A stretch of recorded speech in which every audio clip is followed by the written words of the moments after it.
Ready? Ready, Freddy. Yep. All right. So last time, Jacob had found out some information about Lucy's whereabouts, where she used to live. So he went to her apartment, which is being renovated. He sees Antoinette there, who tries to comfort him about the whole situation very poorly. Ingrid leaves her brother at RN Labs and rescheduled for tomorrow. She called Anna and asked for a connection to the Thin Bloods for her research. Ingrid, and using her newfound predator type, which is Condiment King, um, gets a snack from RN Labs. Agnes went and talked to Oren about the embrace after her conversation with Ingrid. Oren understands the implications, still wants to go through with it. Jacob ordered takeout from the Camarilla cafeteria app and accidentally murdered the guy. But it's okay because Prawn got a cleanup crew and everything was fine, except for Jacob receiving one stain on his humanity. Um, then we had a flashback to Ingrid's embrace. Um, Douglas was there. He's beginning to drive Ingrid insane, and it's just like, "You're a problem. I'm gonna handle that now," and erased her memory of him. Um, then back to present day, the Sabat, they have Romero's phone and they tell her to come and get him. So she does, and she has a flashback um, with Romero and Ever when they first moved to New York, and he took her to a bookstore with $200 to spend. Lost my train of thought, and yeah, and Ever's thinking about him. She's going through, she finds a cavern in the subway tunnels, surrounded, there's broken mirrors like all over, surrounding a bonfire. And Romero is hung from a cross above the fire. Saint Caradoc from her old pack is there and questions Ever about her life choices. Warns Ever to either return to the pack or stay out of their way in New York. Ever implies that she might come back. And then Caradoc disappears through one of the mirrors by shattering it, and Ever gets Romero down and takes him back to their apartment. And also, while she was reflecting on her past, uh, she received one stain on her humanity as she remembered all the awful things that she had done for her pack. The Barclay family begins the process of embracing Oren in Lilia's apartment. Agnes embraces Oren and receives two stains on her humanity. She holds him during the beginning of the process and eventually leaves him alone in the empty room to scream through the pain of the Nosferatu embrace. Grace comes to Will's apartment. She took the day off to spend with him and offers to take a truth serum to help him gain trust. And she admits that her affliction is a clinical obsession with work. Theodore comes and creates and administers a truth serum to Grace. We learn that she was embraced by Dr. Douglas Netchurch, who is still her business partner. She's from Riley, and she hired Ingrid because Douglas told her to. Jacob talks to Ein on really bad once I read it. As soon as I read it, I can't pronounce it.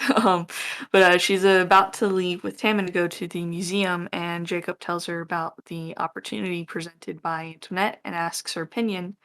She says she'll think about it, and Jacob calls Tammin and catches her up.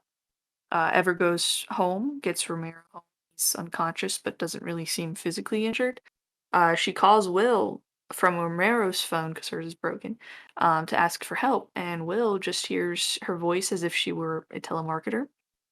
She destroys that phone in frustration and goes to his apartment instead. And when he answers, he sees her as a solicitor. So she takes Romero home because she doesn't have any help. And eventually he wakes up and has no memory of himself or Ever and excuses himself to his room to try and sleep it off. Ingrid continues her interviewing with possible employees. Um, and and then she talks to her brother and decides to tell him everything. Doesn't really like how that went, so she just kind of undid it and redid it using cloud memory. Um, didn't really like that either, so she just ghouled him. Um, and then she told him rules, and he went home. And everybody's kind of Siobhan was assuring him or Ingrid that he's safe now. She then calls Will, who is still talking with Grace and asking her questions, and keeps getting interrupted, and asks Will for help, explaining that she had to ghoul her brother and she's freaking out. Grace says that Will should go and help her and offers to come help clear up the confusion with her brother, and that they shouldn't tell Ingrid that she's being driven crazy yet. Meanwhile, Agnes is in the apartment with Lily and Roman, listening to Oren screams as he suffers through the embrace. Agnes and Roman discuss their own embrace process, and after providing a number of details that don't match up to his original story, Roman reveals that he's actually Bernard, Agnes's first husband that killed, embraced, and buried her underground. He gives her a steak and tells her he will be in their apartment and will deserve anything she wants to do to him, and apologizes and confesses his love and sorrow. What a super chill and not at all stressful session we had last time. I have a few housekeeping things.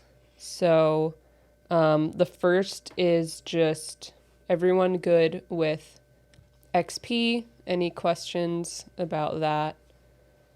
If you add or do any significant things with your XP, let me know.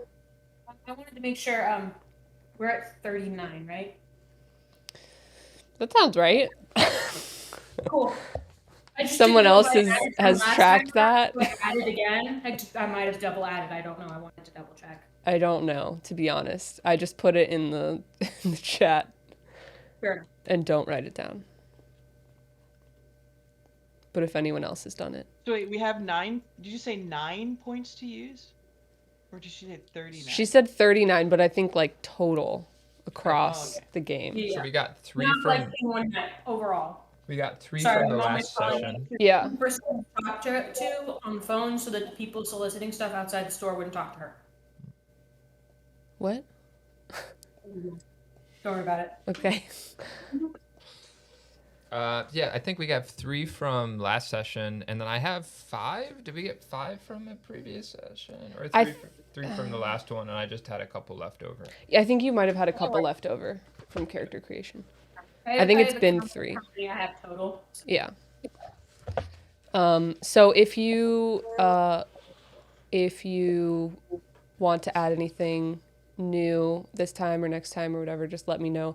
If you do want to add a not clan discipline, just tell me and we'll make a narrative for who you're going to learn that from. And if you want to do an interlude for it, we can do that.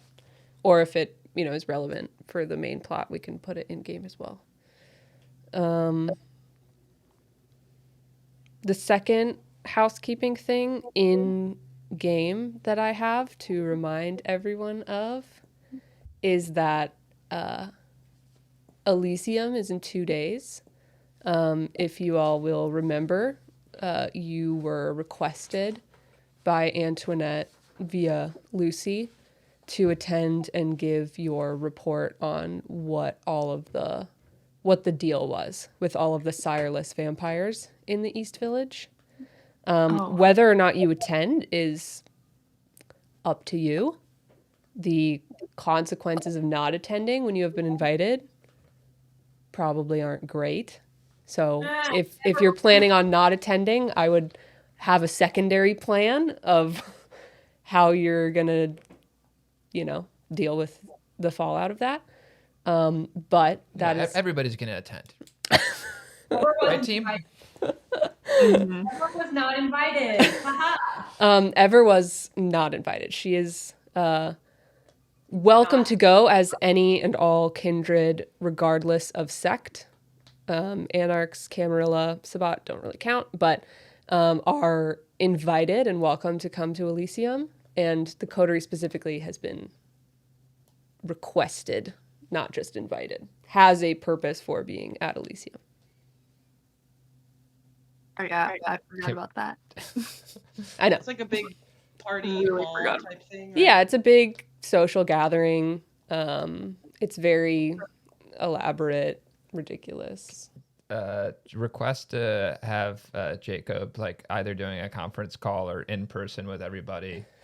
just like kind of selling them on why it's going to be a great Elysium and how it's important for everybody to show up. Even ever, just, coming out of nowhere, Black Horse in the Night, but like so much untapped potential there. It really could be a big player for the team. So hope to see you there. Out of nowhere when she's not Camarilla. A lot of potential there. They want everybody. They want everyone. They cheerleader also, ticket. if you will remember ever, Jacob did know who you were. Yep. So Which is something I asked him to clarify. to ponder. Do I know if there's going to be any Nosferatu from the Warren? Not saying that they're from the Warren there. Like, is there plans for them to be there? Lilia's gonna go because she is expected to, as Juno will be there as well, because they're both directly employed by the Camarilla, and that's probably it as far as Nosferatu presence goes. Tuna, can you get down, please?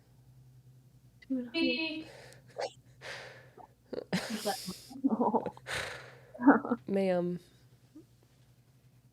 She was like, what the fuck? Somebody said hi to me. Okay. Okay, so those are all of my housekeeping things. Go sit with Brandon. There you go. No, okay. Yeah, so where to begin? Oh, you weren't here. Ree is sleeping today. She's not feeling so well. She won't be here. Okay. So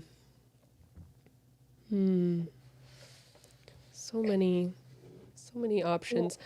Where did we leave everyone? So we left Agnes in the Warren, in Lilia's apartment, with Lilia. We left Will on the way to RN Labs with Grace. We left Jacob in his apartment, having a fatherly crisis, I believe, after his interaction with An, and updating your business partner and pseudo mother figure about the situation. And Ever, we left having just attempted to contact Will unsuccessfully in person at his apartment. And realizing that Romero, when he woke up, does not know who he is or who you are. So I think we'll be nice and go to Agnes first. Agnes, you're in... Oh, fuck. I'm going to turn on Sirenscape because I always forget, but I do want it. I'm good to go now, by the way. Okay. Wasn't really a thing. It was going to be a thing, and then it wasn't a thing, so... All right. Okay, give me 1 second to get sound up and running.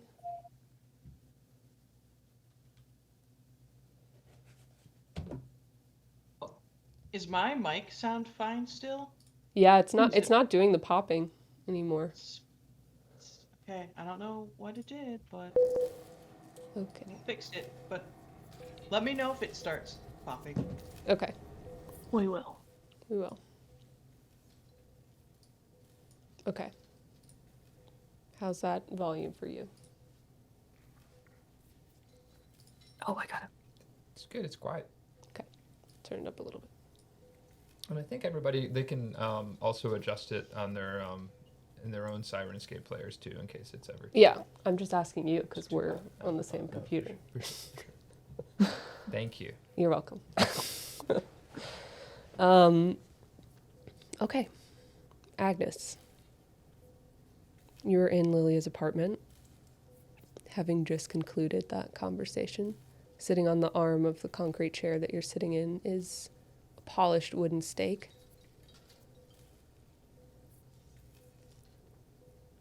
Yeah, Agnes, after the door closes, she, drops her head in her hand and begins to cry,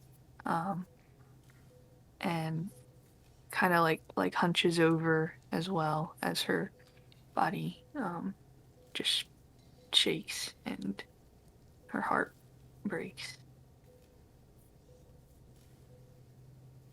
Lilia approaches you, and she doesn't say anything, but she does put a hand on your back and just kind of stands there rubbing her hand along your back for a long time. Yeah, she just cries for a while. Probably brokenly says some things. Just just a couple of no's and nah, whys. She just tries to make sense of something that is difficult for her to make sense of.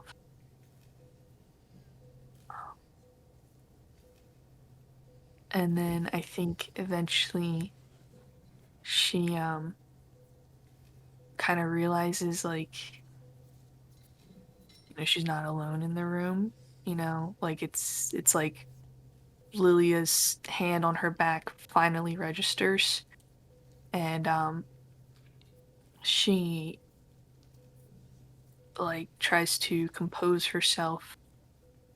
She wipes her tears, blood tears from her face, and she's shaking still. Takes a deep breath even though she doesn't need to breathe. It does help though. Um, and eventually she musters the strength to look at Lilia.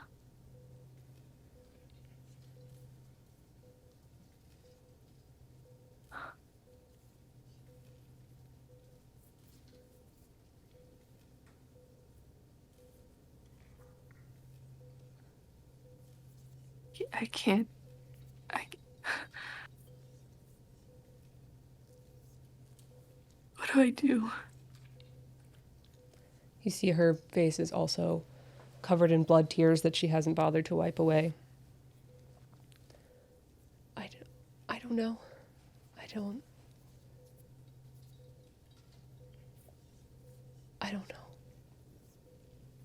know. But I'm here, and I'll be here. And,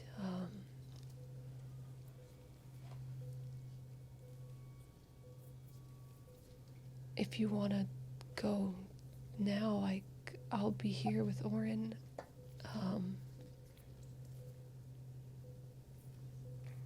Or if you want me to leave, I don't.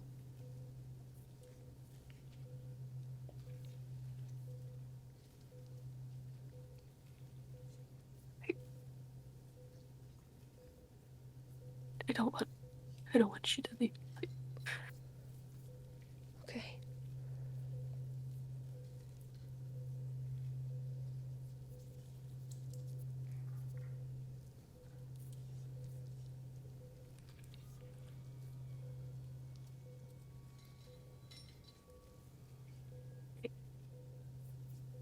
She looks finally at the steak sitting next to her. Um, and she gets up and she just paces a bit, just away from it. Like she doesn't even entertain like the idea of what he had suggested by leaving it there. She moves away from it.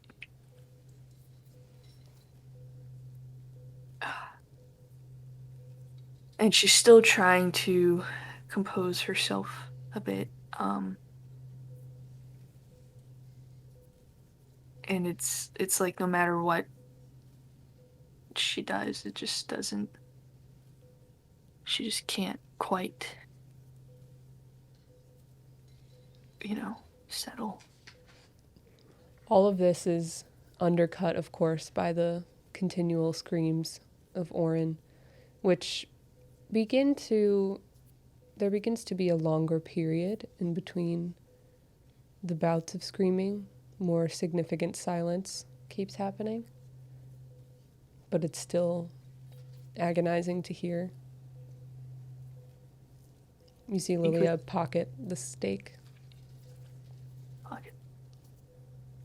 think with every stretch of silence, Agnes very anxiously checks the window, afraid to see, like, just worst fear, uh, worst case scenario is the only thing in her mind right now. Um, and I think eventually she probably does come and sit back down once the steak is gone.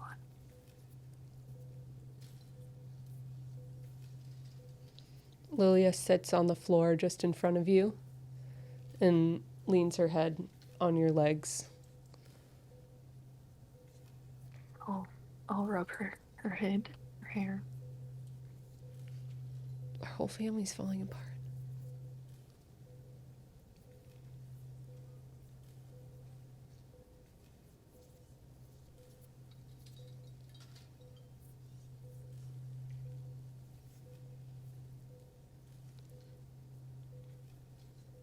I know.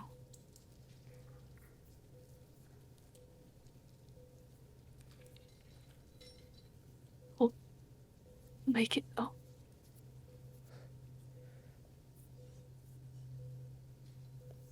Yeah, I hope so. I hope Oren makes it. he will. He will. He will. Yeah, he'll be fine.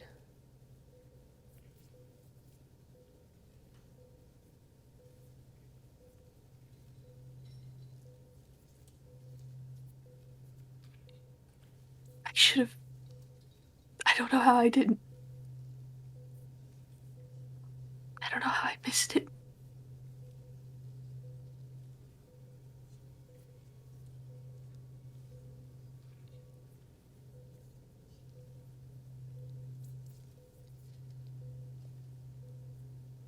Do you...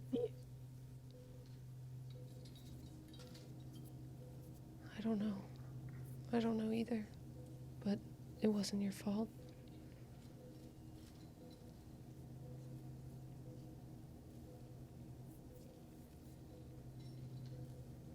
Was he so different when you were alive?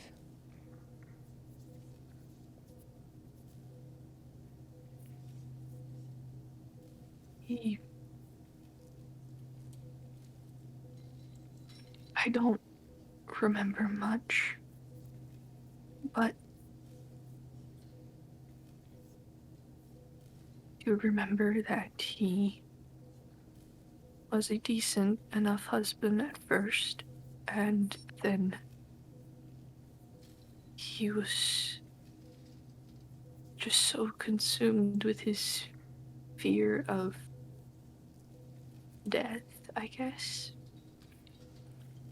That's all he focused on.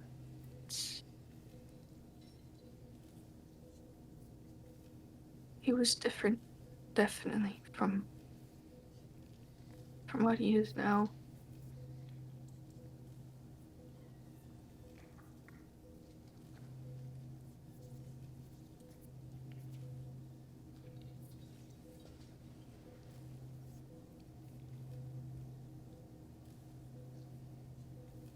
Do you think he'll come back to check on Oren?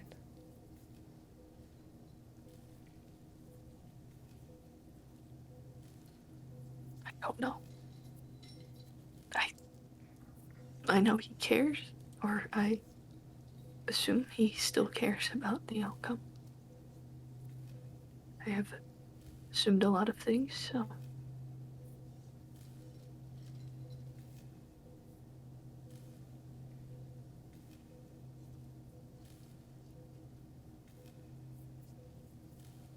Sorry that you're caught up in this. Agnes, you don't have to. Why would you apologize? I'm glad I'm here. glad you're not by yourself. Me too.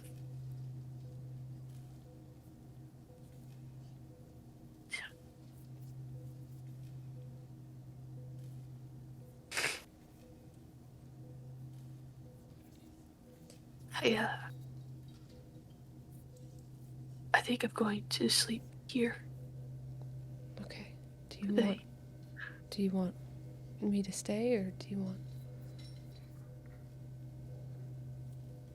If you want to, but it's not the most comfortable place to sleep. Yeah. I can come back, like, quickly. I kind of want to just, I don't know, go find somewhere to scream or something. Yeah, okay. Yeah, just...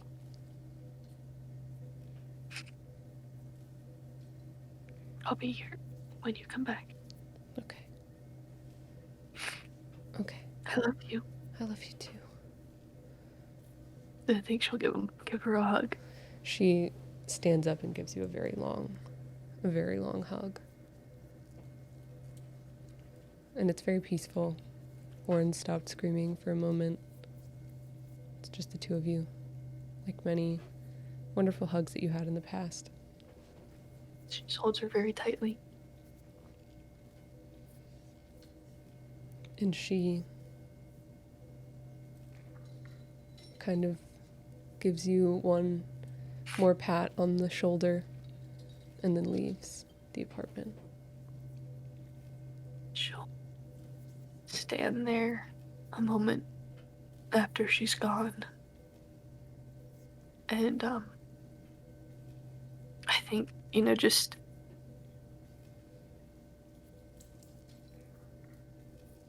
Yeah, God.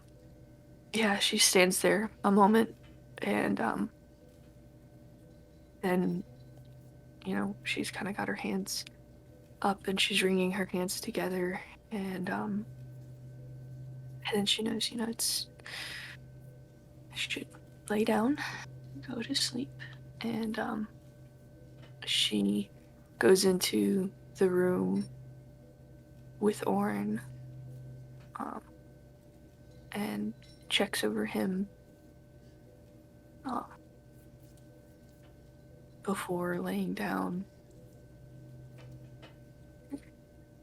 Kind of near him, but not so close that if he was thrashing around, um,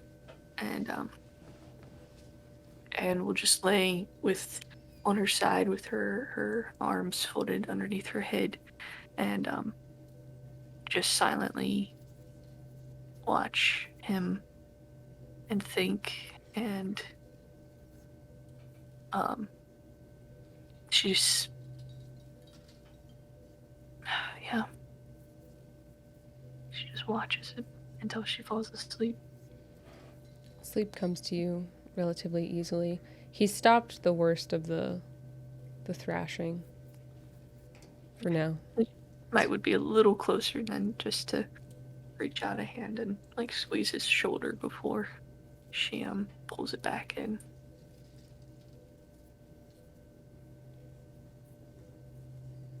Yeah, that's it. Ever. You're at your apartment.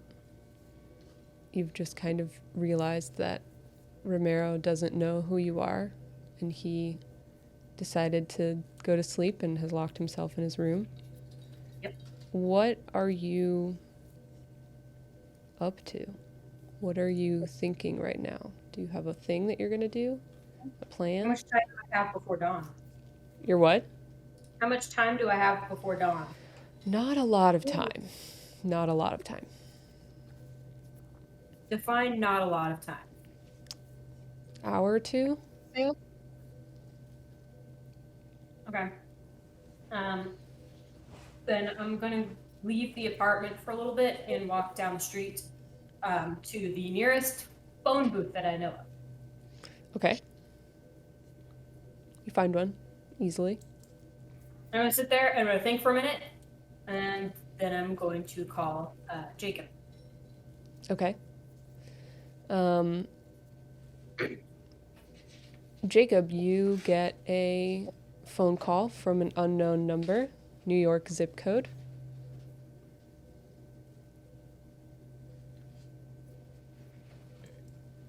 And Jacob is pacing in his office right now. He sees his phone going off. He sees it's an unknown number, and he stares at the phone and doesn't pick it up.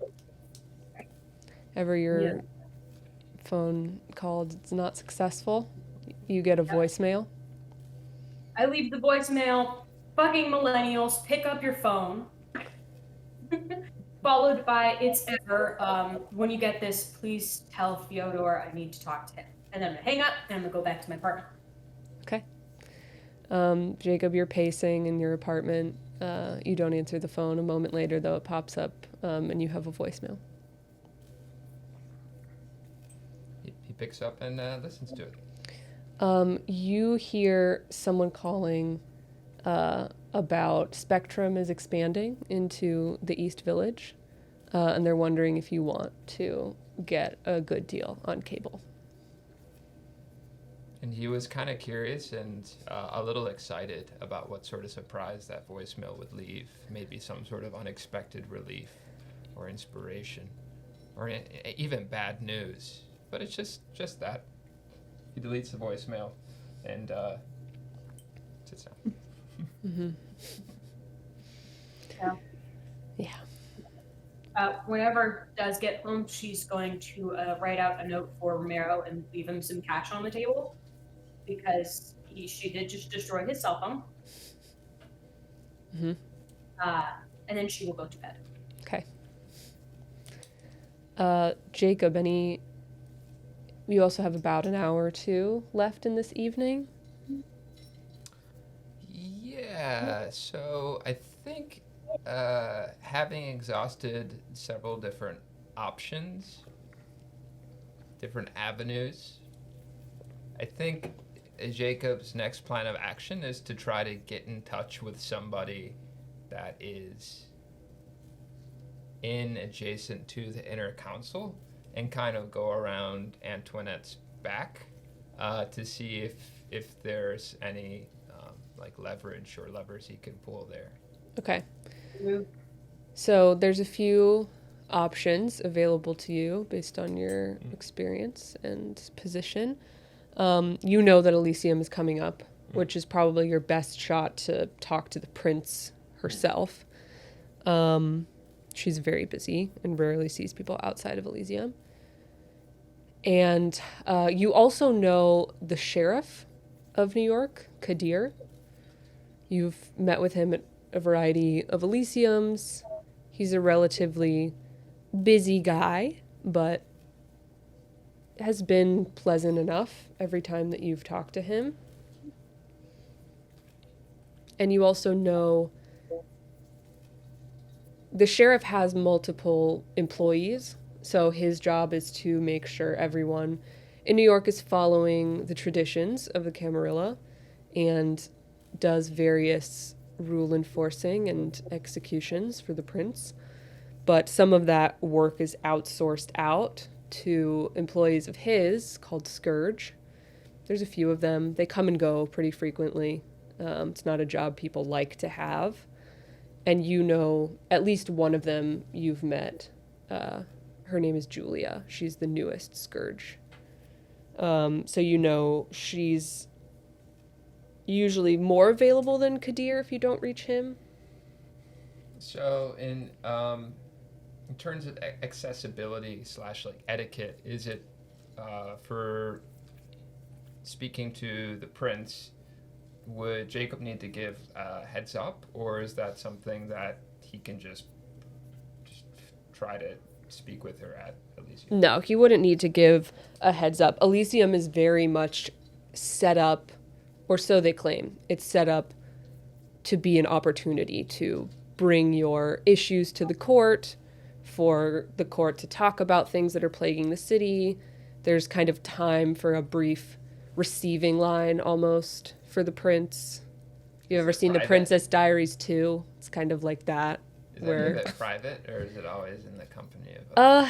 it's if you wanted a private audience with the prince, you would have to be socially adept enough to find out a time to do that, but it wouldn't be impossible. Yeah.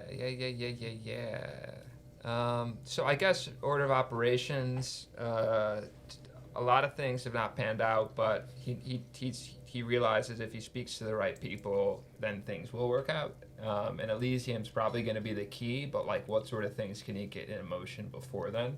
So I do think he'd want to like try to give the prince via the prince's secretary or That's Antoinette.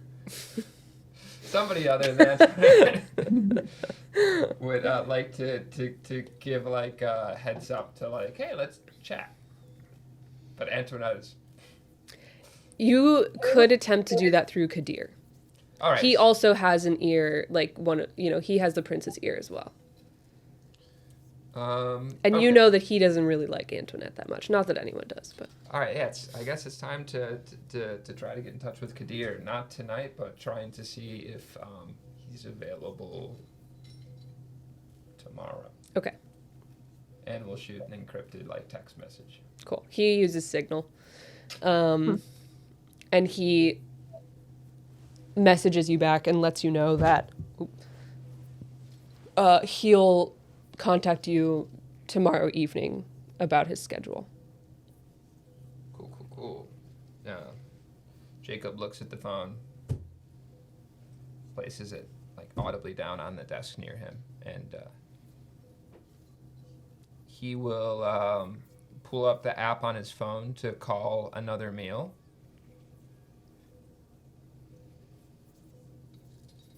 And he's like about to place the order, and he's not gonna do it, and he's gonna go to bed. Okay.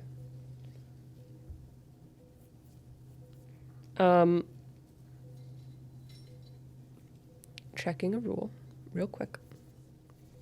Unless he needs to. Not for that. You're fine.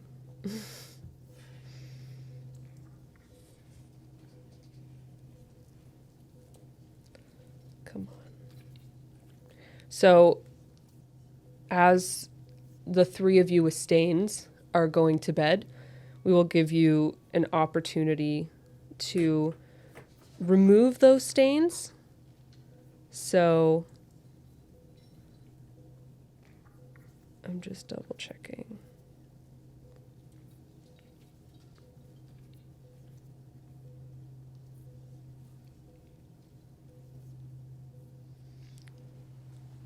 Roll your humanity rating minus the amount of stains that you have.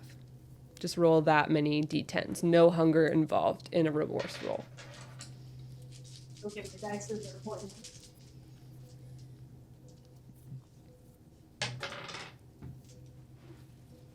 It's right behind your foot. So wait. Say that again, please. So your humanity Uh-huh. Which minus. is now 5 because I got 2 down. Well, that right. doesn't. That's a stain, not a permanent removal of your humanity. Okay. So it would be you would be rolling 5 because your Okay. humanity is 7 and you have 2 stains on your humanity. Gotcha. So just roll 5 Okay. d10s, and let me know how many successes you have. And a success 3 is 6 or above. 4. 4. You had 3, Agnes, right? Yep. 7. You have 7 successes? Well, I only had 1 stain, so I rolled 6 dice. They were all passes, and then I had 1 critical pass. So Jesus yeah, Christ. What's a 1 critical 0, pass? and then a whole A bunch 10. of 6s. I got a and critical 8. pass. Okay, so you have 5. 5. Okay. Jacob, you remove your stain. Your act of kind of recognizing your inability to deal with your emotions right now and not calling that second meal, you feel pretty bad about what you did earlier, and it is unlikely to happen again. Ever.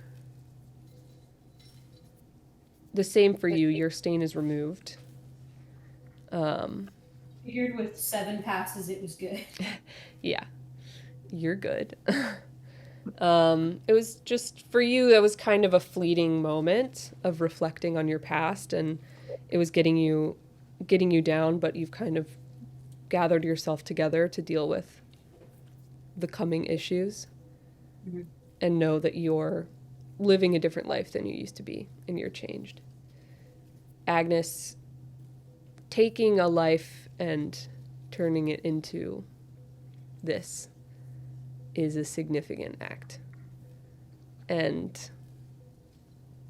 it's going to take a little bit more for you to wipe those stains away. Okay. Okay. Will, you and Grace have made it to the outside of RN Labs. Some quick fun facts that we learned on that walk include the fact that Grace embraced Siobhan, who was a failed human experiment test subject, and they have a rocky relationship. And that's all I can remember. That feels like the most significant one. You get outside and of... she had other children that failed? They didn't fail. She has embraced other Okay. people in similar situations that had died as test subjects for her. Oh, gotcha. They died, and okay. Yeah, and then she Not that they're embraced them. actually dead now, Yeah, they're like final death. They're- undead at the moment. Gotcha. You're standing outside of RN Labs.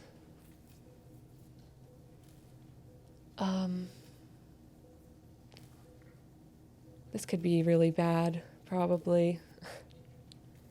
Probably could, yeah. I do feel really bad about her brother. I mean, it is what it is, I guess, at this point. Yeah, Uh, I guess. Oh God. oh, you Oh shit. Oh. you okay? Oh shit. Kid, Grace, you're standing outside of the building still. Yeah. Grace starts to cough very loudly, which I'll spare you the sound of me coughing into Thank a you. mic, and begins to like dry heave, and then eventually start to like cough up blood. The only thing you're capable of coughing up these days. God. Oh my God. Okay. He like, I mean, I can hold your hair back. I'm I don't know if really that's, good at that. oh, fuck. Oh, okay. Oh, Should we go inside so you don't have to do this out I here? really don't want Siobhan or anyone else to see me like this. I think I'm just gonna go. I'm just gonna go home. If that's okay. Yeah. Should I? This I is a can lot walk you worse home. than that little. And How she like about barfs I some walk more. you? Oh, Yeah. he just like he like goes to rub her back. Like tentatively, Don't like, touch me, please. Don't. No. This is no. Okay. horrible. I have not felt this bad since I died. Oh my God. Well, okay. So, yeah. Should I walk you home? She's I mean, like yeah. already started walking. Not that far of a walk. to the next building over, which is a luxury apartment complex. Right. She walks in the door, and there's like a little umbrella stand that has one of those bag, like you can put your wet umbrella into the bag. She rips that bag and kind of holds it underneath her so she can vomit into that instead of on the really nice marble floor in the lobby of this apartment complex. And starts to head towards the elevator. Okay. You don't want me to follow you? You can follow. Will, I really can't concentrate on anything other Alright, than he follows her. He follows her, and he tries to like keep an eye out, like she's puking up blood. Yeah, he'll just follow tentatively behind her, like. "Eh." for himself or as a like performance for others. His like weirdness. Well, because I think he wants to like like he's worried about her, but he also like doesn't want other people to pick up on what's going on or too hard. So he's trying to like distract people from the fact that she's been puking up blood in an umbrella bag. Okay. So There's is there anybody around? Does anybody there's see her? like a receptionist, but there's no one in the lobby of the building, and the receptionist like regards Grace, and you can tell that they know who she is. They seem grossed out by what's happening, but not too concerned. Which Okay. who knows if that's a supernatural effect or just a, I just think. kind of New York. New York. That's what happens. Yeah, Like, they're just like- not my problem kind of deal. Like. Yeah, sure. You ride the elevator up, get off on probably like the 50th floor, and she walks to one of the nearest doors and pulls a card from her pocket and taps it to a lock, and it opens, and you go into her apartment. She runs immediately to the bathroom where she's like leaning over the toilet and continuing to vomit blood.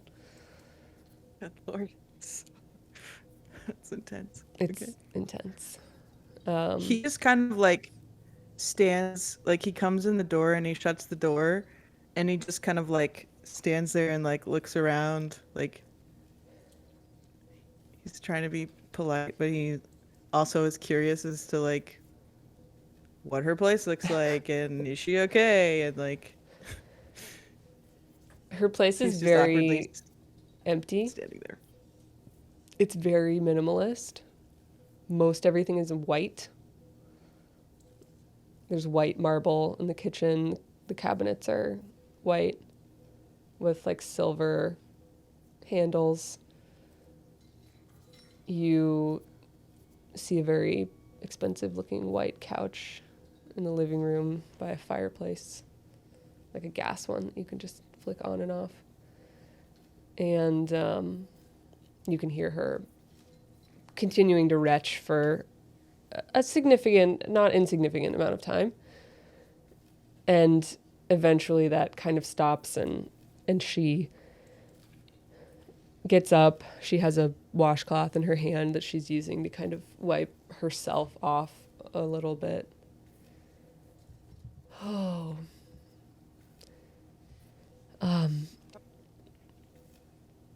Some water? Nope. Wash your mouth out a little bit? Nope. No? It's fine. It's fine. I'm fine. Wow. I haven't thrown up in a long time.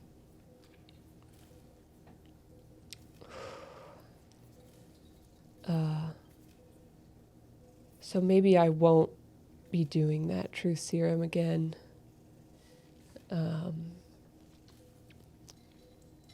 Maybe I'll just tell you the truth, because that was horrible. It's easier to just tell me the truth than to. I didn't say that.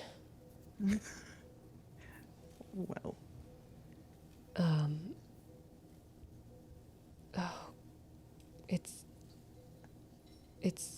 It's getting really early.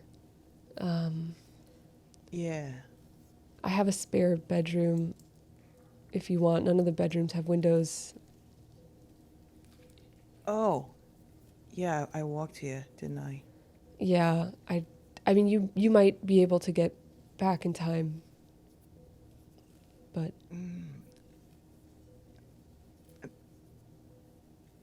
I mean, yeah. I guess if it's a spare room, I guess if I'm not intruding on you no, it's or it's anything. fine. I'd rather you be safe than. Sure. Oh, I probably should call Ingrid, Yeah, yeah. or at least check in. Is she in the same building here? Is it? Yeah, well, this is where her apartment is. Oh, that's that's really convenient. Yeah, I think she's on the 4th or 5th floor. Okay. Well, I'll call her first, I guess, and she's not gonna want me to stay there. That's for sure. So Who knows? Yeah, I'm gonna go get ready for bed, but oh, yeah, yeah, sure. it's Um, just the door past the bathroom. okay, okay. Uh, thanks for doing that for me. Yeah. No big deal. You just puked your guts out. Like, Yeah. blood everywhere. It was No big deal. horrible and expensive, so I'm glad that you appreciated it. I really did.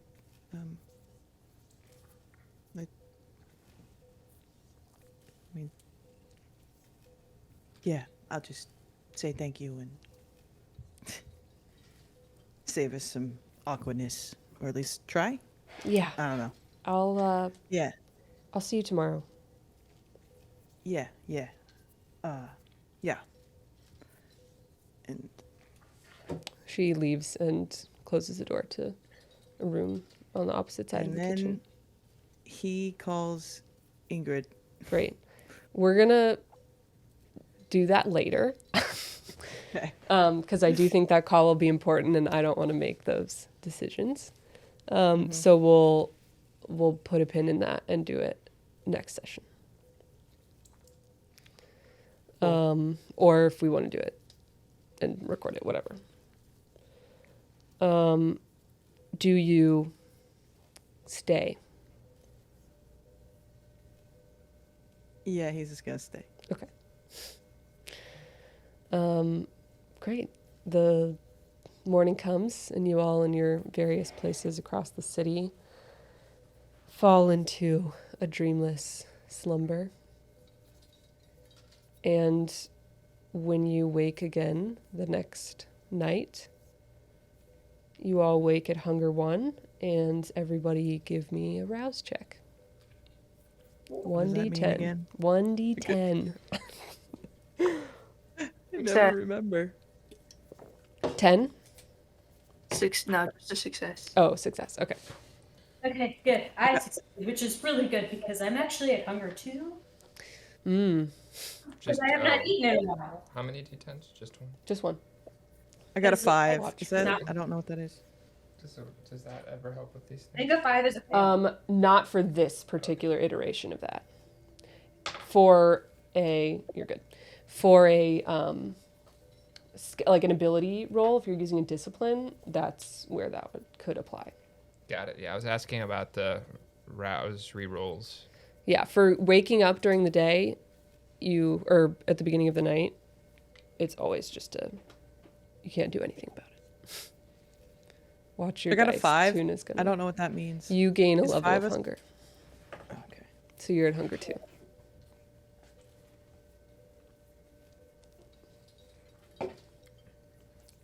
Waking up a little bit peckish. And you are not at your apartment, so I don't have my juice box. you don't have your juice boxes.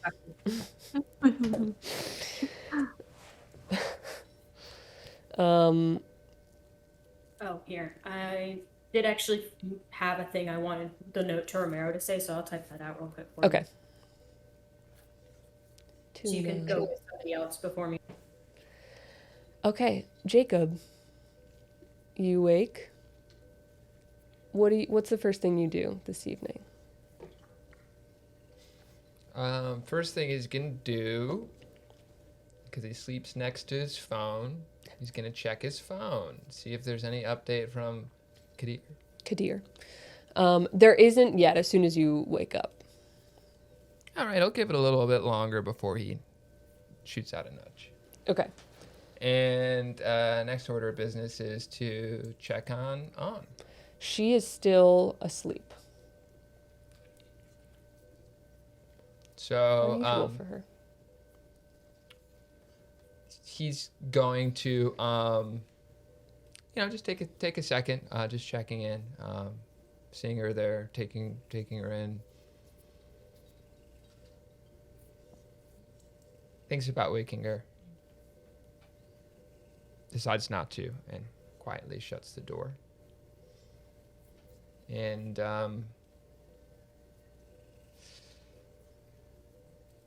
You have a text from Tammin that just kind of details how the trip to the museum went. Nothing, no masquerade breaches. It's very like what a chaperone would send to an overbearing father, like about the exhibits that they went to and her comment, what things she noticed about the art and what they ate. Very where they went, what routes they took to get there, which is all probably information that you get every time she goes out. yeah, Um, of course. And then he'll text back. Thanks, Tam. And add on a heart emoji. she sends the 100 emoji. Oh, actually, I don't have an iPhone, and Jacob does have an iPhone. So actually, what his order of business would be is he wouldn't shoot a heart emoji. He would just do the heart onto the text. You can react to the text, yeah? Yeah. So he'd definitely do that and then say thank you. Okay, great. Thank you for clarifying. Yeah, no. Details. You eventually get a message from Kadir that just says, I'll be at What World later tonight if you want to meet up. Tuna, back up. Yeah, so,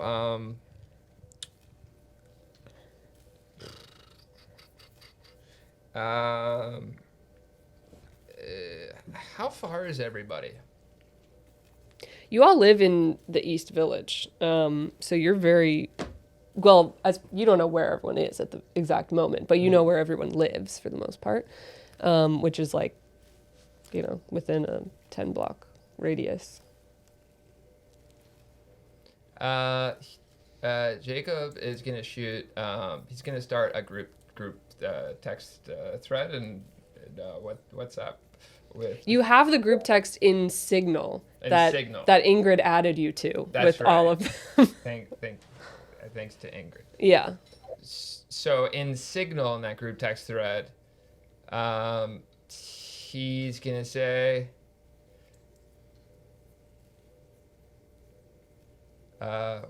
It's whatever day of the week it is. Fuck if I know. Exclamation point. Hope you all are doing well. Everything's a-okay over here. Feel free to reach out if there's anything you'd like to talk through. And then he's gonna add his name at the end with a dash. Friday. Friday. It's Friday, thank you.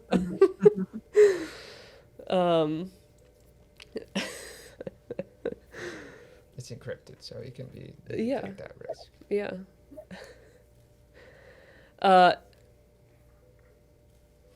Do not forget that Ever is not in that group chat. Ever's not in that group chat. Because she don't know how to text. Agnes cannot get text messages at the moment where she is. Jacob would like to then stop by Ever's apartment. So before Jacob leaves, Prawn kind of comes to check in, like he does every evening before you wake up, gives you an update on all of the security information about the house, the recent changing of the guard that happened before the evening, who's clocked in now to be watching on, and you and various other things. And he yeah Okay. he updates you on everything. Thanks, Brown. Appreciate it. And just a heads up, I'm going to be running some errands now, just leading up to Elysium, so might not be back till later, but just tell Anna I say hello, and I'll be back in a little bit. Yes, of course. Yes. All right, thanks. And you head to Ever's apartment, which you do know where it is. So even though There's it's, this reason you know where I live. Mm-hmm. hey, Ever, yeah, it's just it's not so hard to find people, it's these days and information and whatnot. But He's just standing in your hallway at this point. wondering if I could come in. I had a little bit of news I wanted to share with you. Did you get my message last night? No. All right, come in. I suppose we have a lot to talk about then. Yeah, we'll see. Might just... My bad. Real quick.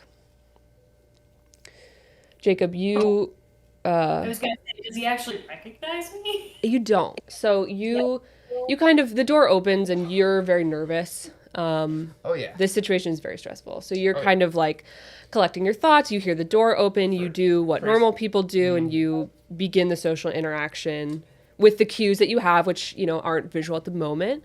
However, when you look up, you see an old man standing in front of you, probably 70 to 80,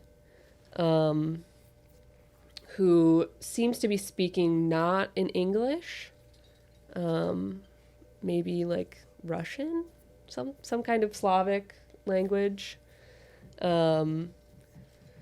Weird, because you're pretty sure that this is Ever's apartment.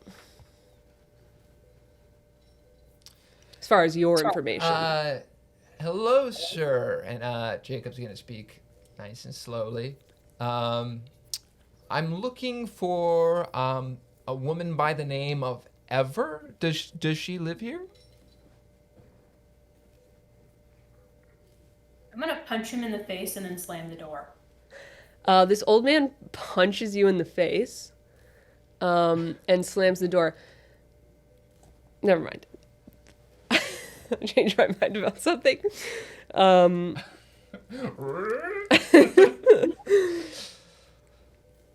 slams the door in your face. Okay.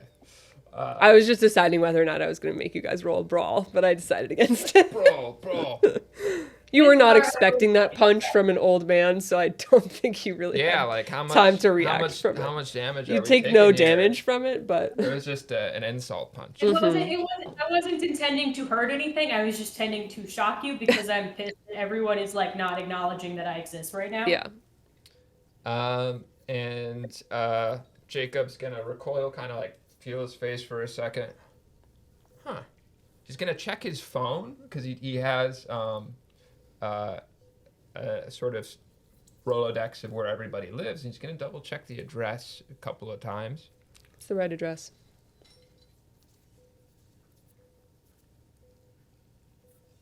Yeah,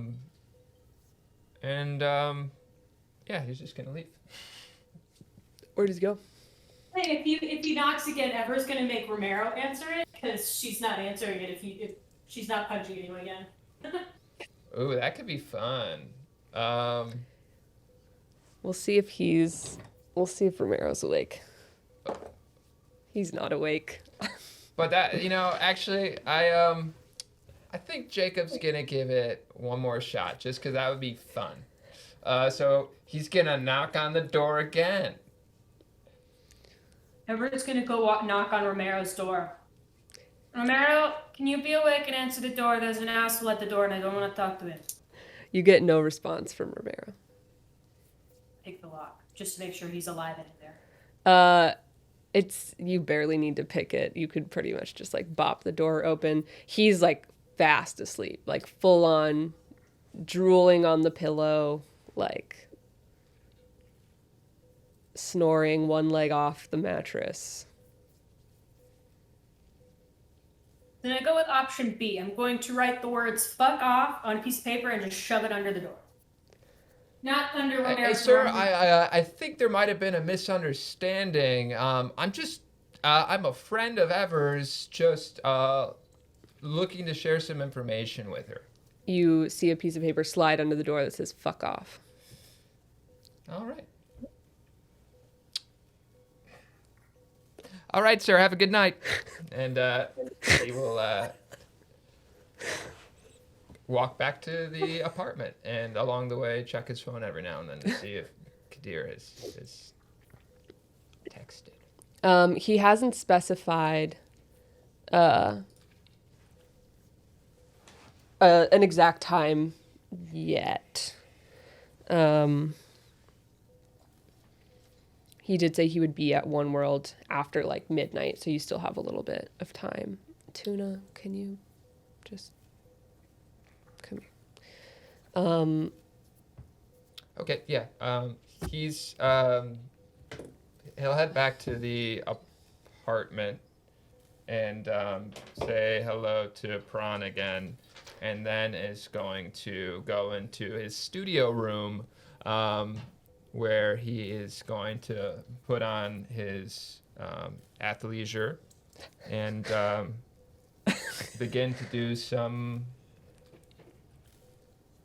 vinyasa flow. I love that for him.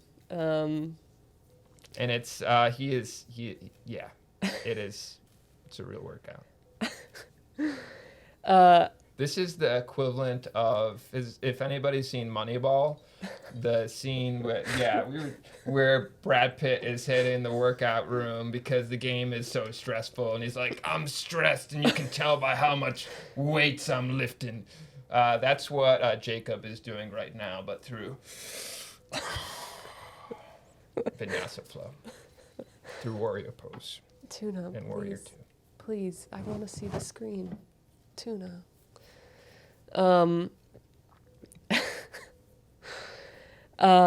You hear a knock like probably halfway through. You're sweating. It feels fucking good. You're not sweating, but you would be sweating if you were alive. You don't have anything to sweat out right now, but you hear a knock. Excuse me, sir. It's Prawn. Hey, Brad, come in. And he's just going to be still in the middle of like a big old, what do we call it? Is this a tree pose? That's what he's doing. No, this is some sort of thing. Like this. Lunging. You have a visitor? Lord Solikov of the Tremere said he's here to inspect your wards. Oh, great. So then I would recognize Lord Solikov. Yeah, you know. Yeah. Yeah, who put the wards up on your apartment? Tuna, Jesus Christ. Who you've seen at various Elysiums and things like that. You're not very close, but you do know who they are. Yeah. Great. Send him right in, and Jacob's gonna continue doing his yoga. A few moments later, Fyodor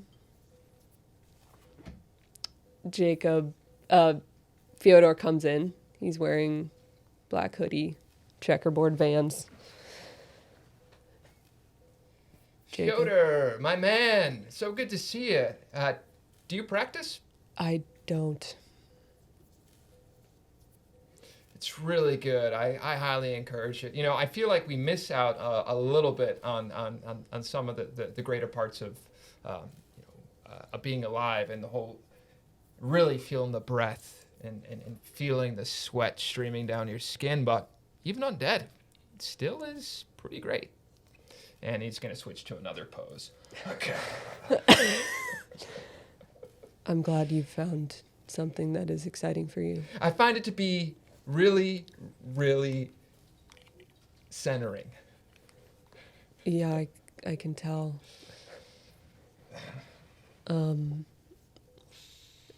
Jacob, I am officially here to inspect your wards, make sure that they're working fine. Good. Great. That sounds good to me. I received a text message a message from Antoinette, and I wanted to discuss it with you in person before we discussed it on any official channels. And with that, Jacob is going to stop what he's doing. He doesn't really need it, but he keeps them around for the effect. He's going to pick up a towel, and he is going to still like wipe his forehead, even though there's not really much to gather there. He's going to put it on his shoulder. He's going to walk past Fyodor to the door, close it, and they're actually inside this yoga studio. There are two chairs that are not the most comfortable, but they will take sweat and moisture. And he'll gesture to the chair and say, "Great, have a seat." He sits down. She told me that your daughter is going to be embraced. Yeah, well, I don't think that's 100% set in stone yet, but it's something that we're talking about, yeah. She asked me to talk to you and to your daughter about the experience, to encourage her. Oh, yeah. I just don't think we're quite ready for that. I mean, it's something that Antoinette and I are talking about, but I've already chatted with On a little bit, and I don't think it's necessary yet, but I really appreciate it, man. Anything else? You seem stressed. Yoder! Why would I be stressed? Because a high-ranking Camarilla official wants your 13-year-old daughter to become a vampire. Well, perhaps. It seems like something I might be stressed about. Well, when you put it that way. Nope. I think things are pretty good at the moment. I appreciate the concern, but as I said, it's things that we're working out right now. How are you working them out? Chatting. Who are you chatting with? And he's gonna kind of like flash back to punching the wall outside of Antoinette's apartment, and then draining that delivery person dry of blood, and then just cuts back to him smiling. I'm, working different angles. Sure. Well, if you would like another one, I'm happy to assist.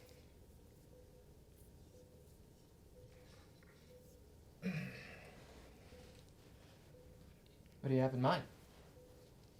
Well, it would be helpful to know what you've actually tried so far. Fyodor, I've placed a lot of trust in you as a family member, as someone who is taking care of protection of not only me, but my daughter. And I trust you. I just want to be clear. You're not trying to fuck me over right now, are you? I'm not trying to fuck you over. I would not. Can we do can we roll an insight or anything like that? Yeah. What are you gonna roll for me? Give me wits and insight. Wits and insight. What are your disciplines? You don't have anything useful Do I need to for do this? a blood die? You do, because you're at hunger 1. All right, so that was a fail on the blood die, and then I don't know if that affects. And then I add 1 6 and 2 4s.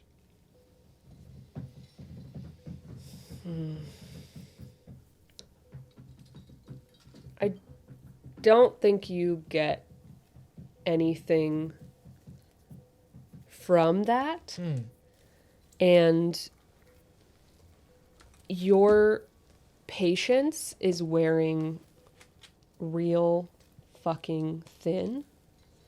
And you're going to be under the effect of a compulsion. Which tuna baby.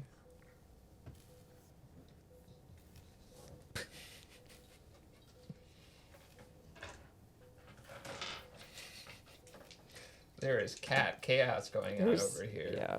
Meanwhile, good dog in the background there, just being such a good dog. Yeah, you can't see her. My dog is on the other side of my bar eating dinner. 2 good dogs. She's now up and just staring at me. She wants some. Jacob, you just need someone to fucking listen to you. And until someone does what you say, you're going to have a -2 to all of your dice rolls. The only thing you can think about is getting someone to listen and to do what they're supposed to do for once in this horrible fucking week that you're having.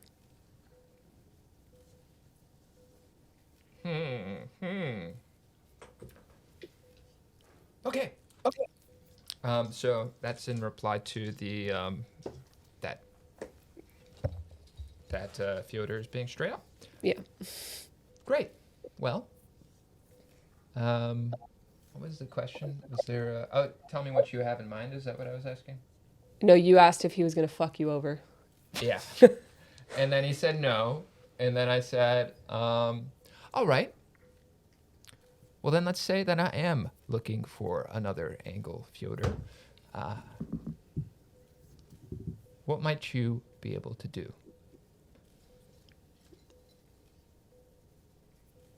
What are your limits, Jacob? Do you want to stay in New York? I think it would be really hard to uproot for a number of reasons. So you'd like to stay involved in the Camarilla? I think it would be really hard to cut ties for a number of reasons. I think my main course right now is to just see where that disconnect is. Well, I believe the disconnect is with Antoinette. Yeah. So that's what I was thinking. You know, I was thinking a lot about this the past couple of days, and I don't understand why she would be forcing my hand like this. Is it necessary for you to understand it? No, but if I did, I could use it to my advantage. Maybe. You could just kill her. Solution to everything. He looks around the room. Fyodor, my man. That is, All right, so we found one of your limits. I didn't say it was a limit. And a laugh to kind of undermine how truthful he's being.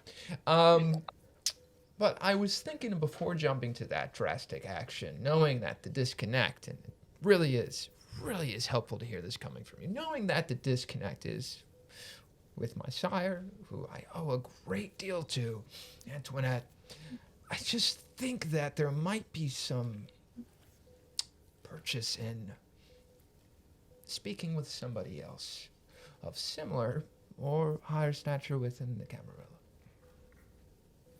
Sure. Could be effective. You think so? It could be effective. I need you to tell me it's a great idea, Fyodor. It's a fine idea. Does that count? It is an idea. It is certainly something to try. I would just... It's going to be your word against Antoinette's. And I would make sure that they don't have any accessibility to your daughter, Who's they? Antoinette, whoever's working for her.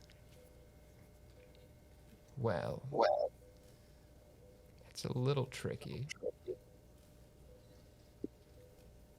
Because the team that I have here keeping guard is more or less connected to, well, they're Camarilla resources and more or less connected to Antoinette.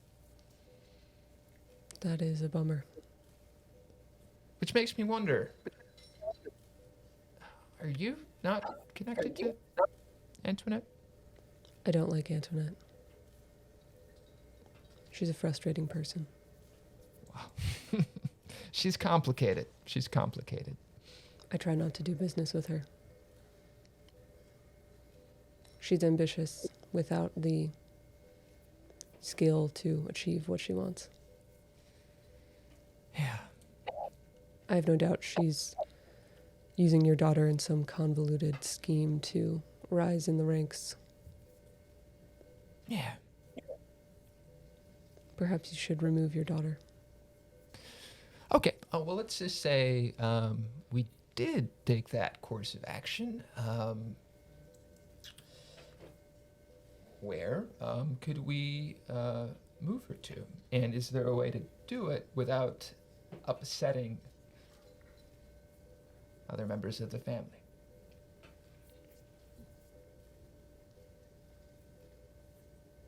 I don't have an answer for you at the moment,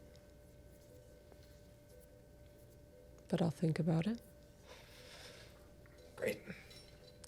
There are places, short-term solutions for what you're looking for. I can see if they'd be willing to harbor her until we find a long-term solution. Okay. Yeah. No, I'd appreciate any thoughts you have. So, what can I do for you in exchange? I have no need for a boon from you. You're just giving this information freely, no strings attached? No strings attached. Why? Being a perpetual child is something that I would not recommend. If I can stop it from happening, I would like to. And Jacob's gonna take a second to just like take in Fyodor for a second. What does Fyodor look like? Like shaggy, black hair, tall, lanky, looks about late teenage years. Okay. Understood. Well, thank you. I really appreciate it. And obviously I expect that this conversation will be held in confidence. Of course. Now, you sure you don't want to give it a try? It's really easy, even if you don't have a strong background, to start off with a real introductory couple of poses. And I really, why not? Great. And I'll he starts to, shoes off real quick. he takes his shoes off and begins to follow you in some poses. Ever, what are you up to after having slid that note under the door. After that, I'm going to call out sick from the bar for both myself and for Romero, because now I'm not going. I'm depressed. Okay. And there's no way in hell that he can work when he doesn't remember anything. Like, who knows if he knows even how to mix a cocktail. Mm-hmm. And then I'm probably just going to sit there on the couch in very deep thought, doing absolutely nothing until Romero actually finally wakes up. Okay. A few text messages go out this evening. Let me give you a rundown. Will, you get a message from Fedya that says, destroy all the mirrors in your apartment.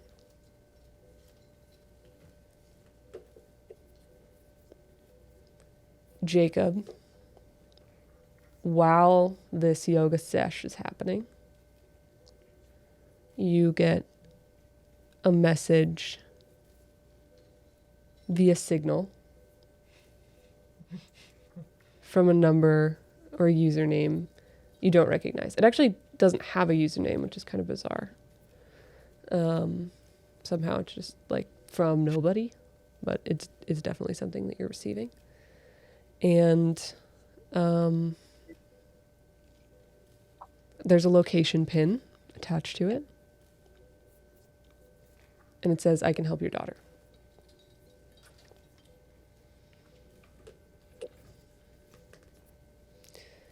Eventually, Romero does wake up. And he tentatively comes out into the living room. And we're sitting there on the couch and our face is like all bloody from blood tears. Oh my God, are you okay? Oh, you're awake. I'm Your sorry. face? What's happened to your face? He like runs over with some paper towels and starts to like wipe your face off. It's nothing. I was just it's nothing.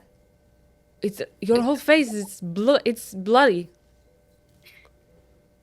Well, I don't have any other liquids to cry out, so. What? Surprise. Surprise what? Romero, you didn't think it was odd that both of our schedules were, namely my schedule, is set up entirely through the night? I don't really remember a schedule. Okay, well then I'll just go for the blatant surprise. I'm a vampire. Okay, yeah, okay. I'm going to go for a walk. I'll definitely be back. Don't. I'll go. Everything is good? No, you don't have to go. I will go. I'm gonna go. I need some to go to the store and other things. You're freaked out. I will find somewhere else to sleep tomorrow. Stay here. I will be gone when you get back. Okay. Oh, and I did break your phone in frustration yesterday. And she picks up the cash that she left on the table and just holds it out to him. Oh. And I lost a broken phone, and she's like, I think the SIM card is okay. I think you called it a SIM card once. I don't know, that could be wrong. But so you can get a new phone, it's on me. Okay. Thank you. He like takes the phone very gingerly and doesn't like, he isn't holding it right. Like he's holding it upside down and like just like the screen is facing away from him, like it's towards his palm. And he kind of like looks at it very strangely and puts it in his pocket. You do know how to use that, right? Yeah, I definitely know how to use that. I'm gonna go get another one. What? I don't know how to use that fucking thing either. So if you don't know how to use it, you could tell me. No, I definitely know how to use it. So I should go to the store and get it fixed so I can use it again. So I'm going to go, and if you want to come back, that's fine, and we'll be fine. No, I will leave a means of you getting in touch with me and I'll clear out. Okay, it's whatever you want. Don't make decision based on me. You're my best friend. I make all of my decisions based on you. Oh boy. Okay. No pressure. Yeah, no pressure. Okay. That's great. Um, Well, also, you're my only friend, so take that how you will. all right. I will take that. Okay, I'm going to go to the store and fix this, and we'll be back. And he starts to leave, and like it's painful to watch because he struggles with the doorbell, like the doorknob. Like turns it the wrong way the first time and is like pushing the door when it should be pulled open, but eventually does make it out, and the door swings closed on its own behind him. I give him like a 5-minute head start, and then I get up and I pack up a small bag and I leave. And I'm gonna go find a hotel. Hotel. Okay.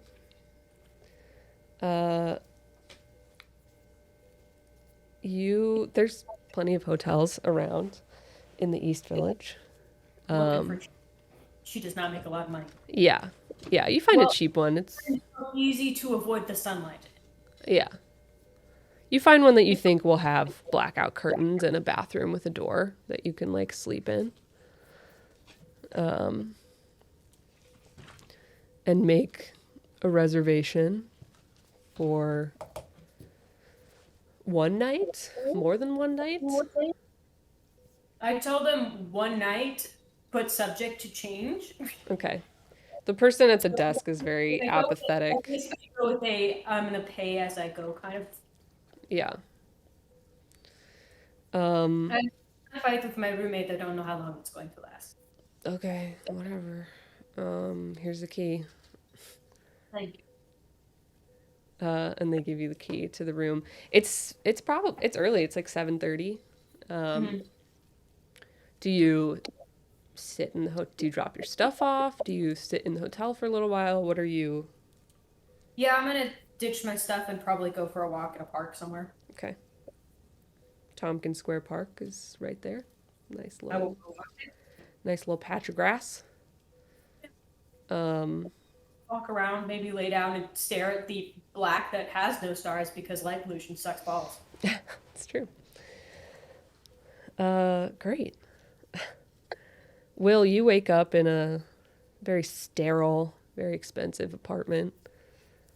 You have a text message on your phone from Fedya. You're fucking hungry. What do you do?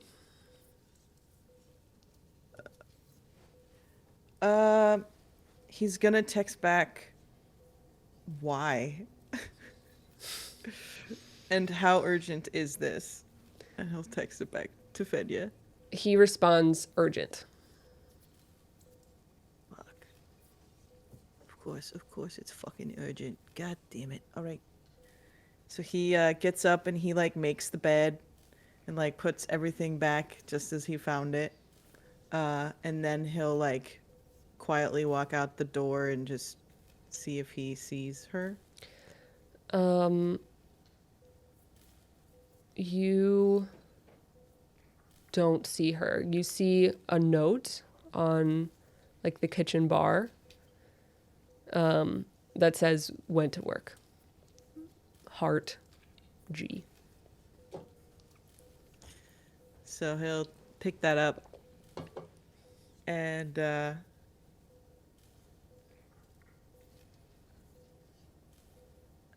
You also have a text message in that signal group from Jacob. Just oh yeah. Which is what, checking in? Is that what yeah, that was? just checking in. Everything's okay. Here if you'd like to chat. Talk through anything. And Will be like, so far so good. I should ask, how are you doing, bro? And then he says that into the chat. And he leaves. He'll leave To go.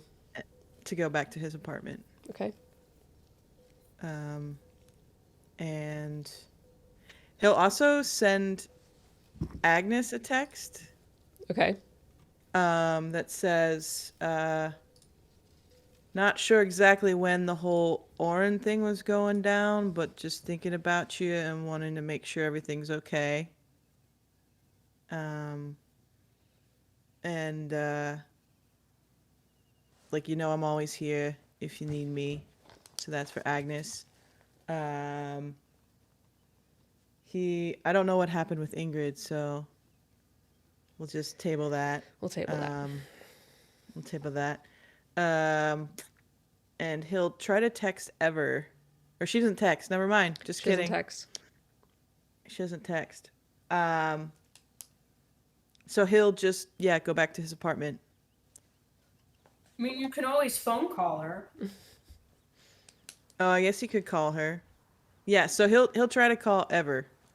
But your phone is Yeah. destroyed. It says this phone number is out of service. Yeah. So he doesn't get Ever. Yeah. You get this line doesn't exist anymore. It's kind of weird. Okay. Okay, so then he heads home and he goes to his fridge to get a juice box. Okay. Does he have? I don't know how many he has. He's running low, but he has enough for today. It's enough for today. You and will then, have to restock before the next time you want to slay Conquer with that. And then he will see how many mirrors does he have in his apartment. I don't. Probably has Probably a a few. bathroom mirror. He's probably got one in his bedroom. Yeah. One probably by the workout equipment. By the workout equipment, yeah. And it says destroy them? Like, I can't even just put them away somewhere? I guess. God damn. Well, it's Fedya. He trusts, I don't know why he does, but he trusts Fedya. So he will gather all the mirrors and he will smash them. It's a lot of bad luck. Okay. Noted. But because that text was from Fedya, right? Like, he could tell it was from Fedya? Yeah. From all that he can tell. It's from Fedya's phone. And shit. I think he will head to the hospital. Okay. So he'll clean himself up and he'll take his bike over to the hospital. Are you going in as a civilian? Yeah, yeah. Yeah, he wants to check in on like when that surgery is going to happen and check in on the hand camera guy Okay. and see if Jesse's working. Jessie is working. You can see her like rather busy, like bustling around. She does catch your eye when you I'm gonna fix this first.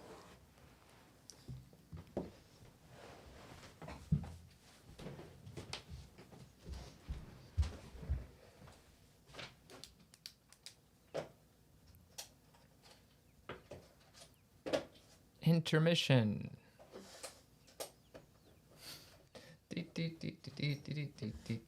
Oh. I mean, I usually take my potty breaks when it's not my turn to talk, so. You have to just mute myself and listen from the other room. Okay. She gives you like a nod and just is kind of like, oh, I can talk to you in a second. The Surgery is scheduled for tomorrow.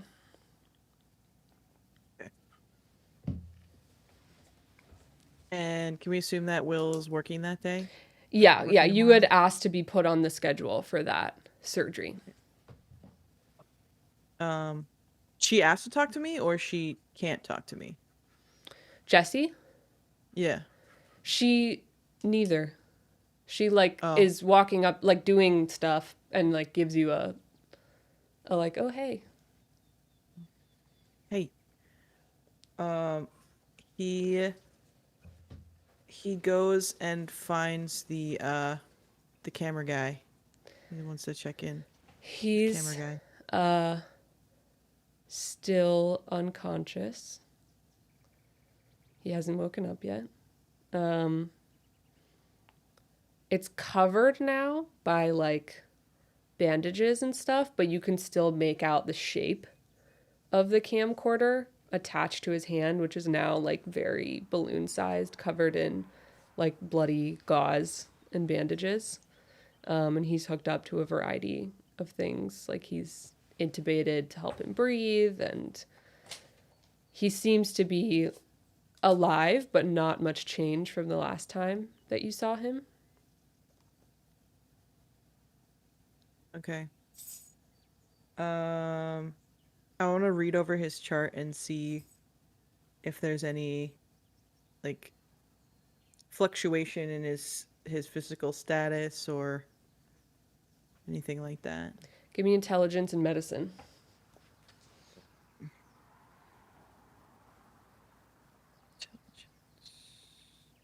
So am I back down to 1 hunger since I had a juice box? Mm-hmm. Okay.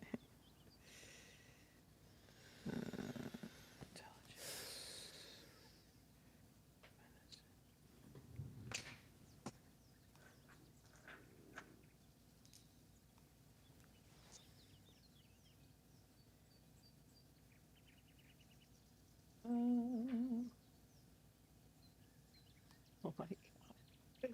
I've got 2 critical failures, 1 failure, a success, and my hunger dice was a failure. It's not good. That was a shit ass roll. Well, you don't glean anything from reading that. Weird. And yeah, it's some fucking idiot did the charting. It makes no sense. The people they hire these days are just, it's absurd. The bar is on the floor. And God damn it. This is why I need to work more. This is why I need to work more. And he yeah, he'll leave then. And then is this where he steals his bags from, or does he? I don't know, where does Will steal his bags from? I don't know. We've never done this before. We've never He's done this never had to before. steal anything yet. Wait, you're still in the guy. room. Oh, okay. We're not done. Oh shit. Okay, we're in the room. God, the fucking charting is insane. It makes no sense. It's like you couldn't get any information out of it. And it's riling you the fuck up. Like, you're pretty good at controlling things and controlling yourself. It's something that Will prides himself on, really, really a lot, on being able to distance himself from other kindred and other people in his clan, and being able to really channel the rage and aggression that you feel into productive things and to not let it control you. Not feeling that way right now. And there's something bizarre happening. Something you haven't felt in a long time, maybe ever. Maybe it's been long enough that you've forgotten what it feels like to get this angry.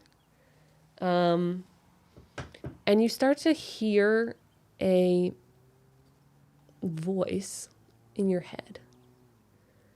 And and I'll message you what it says. And you're inclined to listen.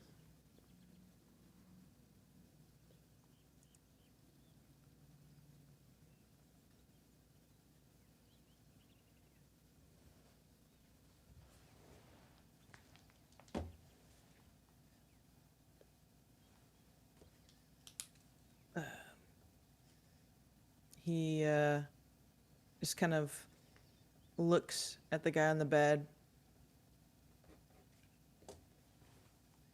And he looks at the machine that's keeping track of his vitals. And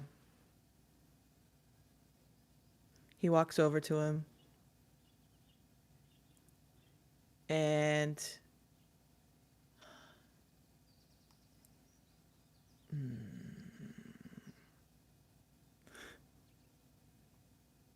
no. All right.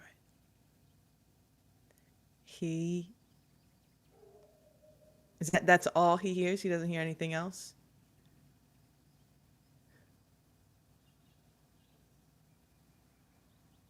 I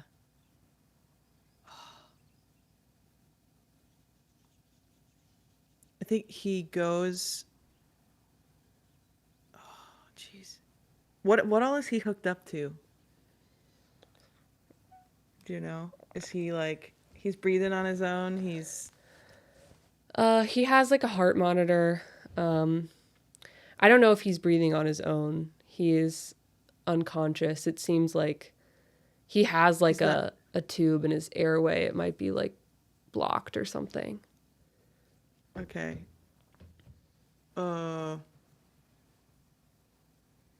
It seems like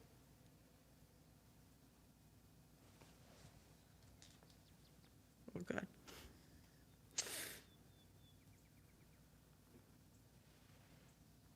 What kind of voices does Will have in his head? This is new. it is new. Or is it very old? He goes over to the electric socket, like where the electrical socket is, and he looks at it, and does he have to listen? I don't. He has to listen. It wouldn't make sense to not listen. It's right. Right. Of course it's right. So he looks around.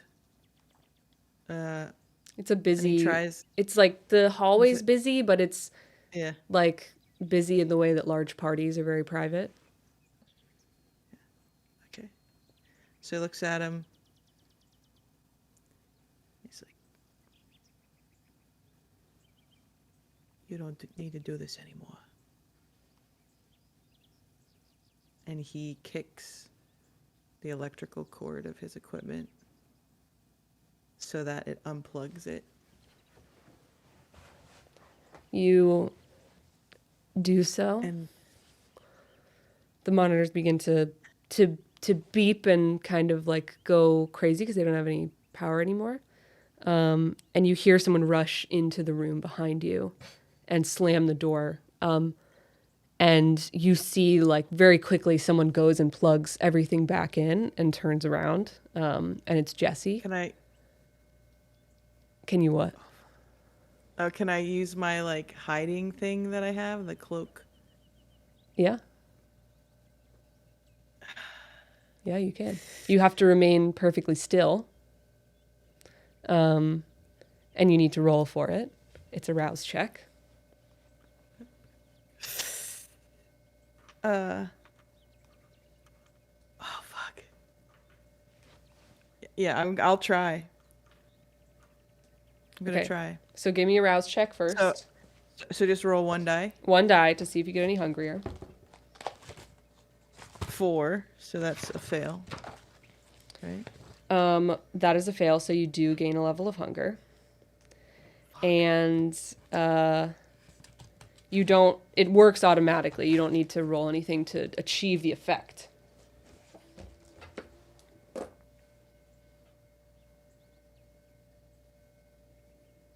So, okay, so if I ignite it, then I have to roll and see if I get hunger. Right. Okay, got it. Okay.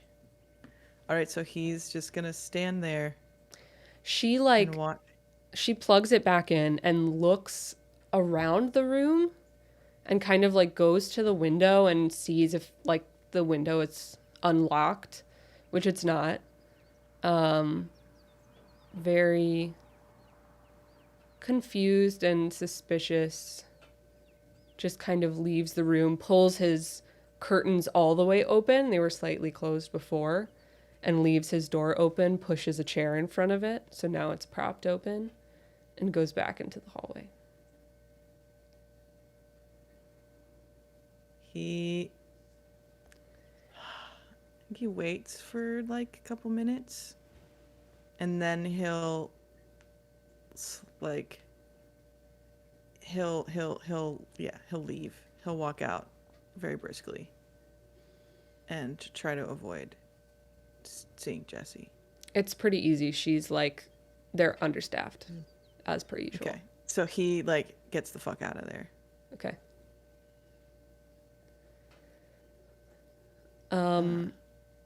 Agnes, you wake this evening, to a surprisingly quiet room. Wait, it's not the outside anymore? I'm gonna remember how to do this.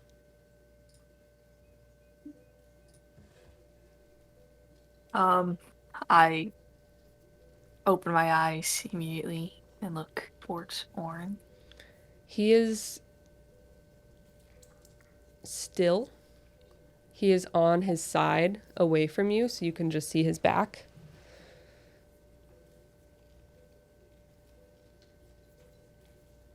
So in terms of when the embraces failed before,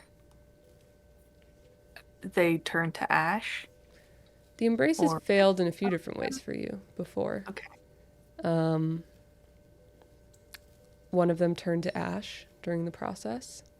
One of them, as you know, survived and couldn't bear the process and ended her own life. Camille never made it through, like, the first night. She just met the final death and became an actual corpse. She just died. She didn't even begin the process at all. Okay. And you know that from speaking with Lilia, you know small portions of ways that she has failed before, which are a lot more graphic and horrific than what you've experienced personally. And those essentially weren't people anymore. Yeah.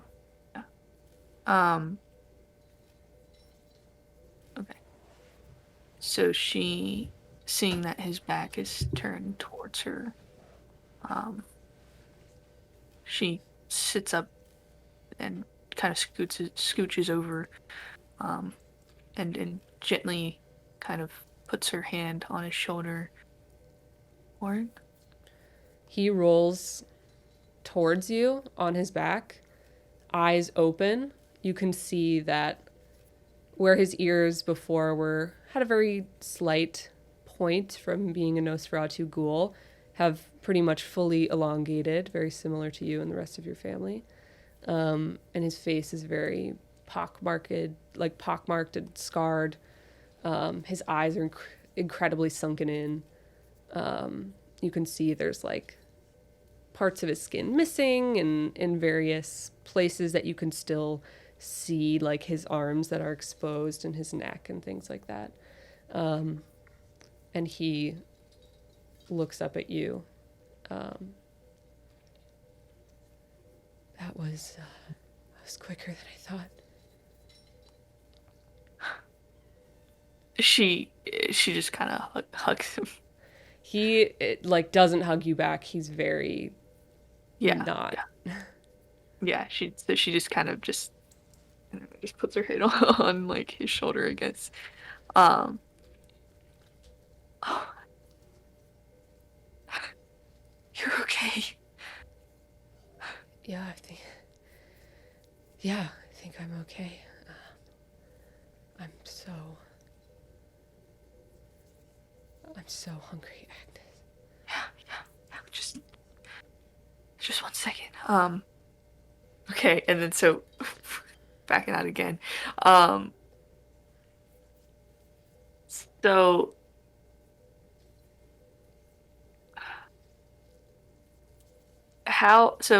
oh God, I don't know how to get the on one to I mean, I don't um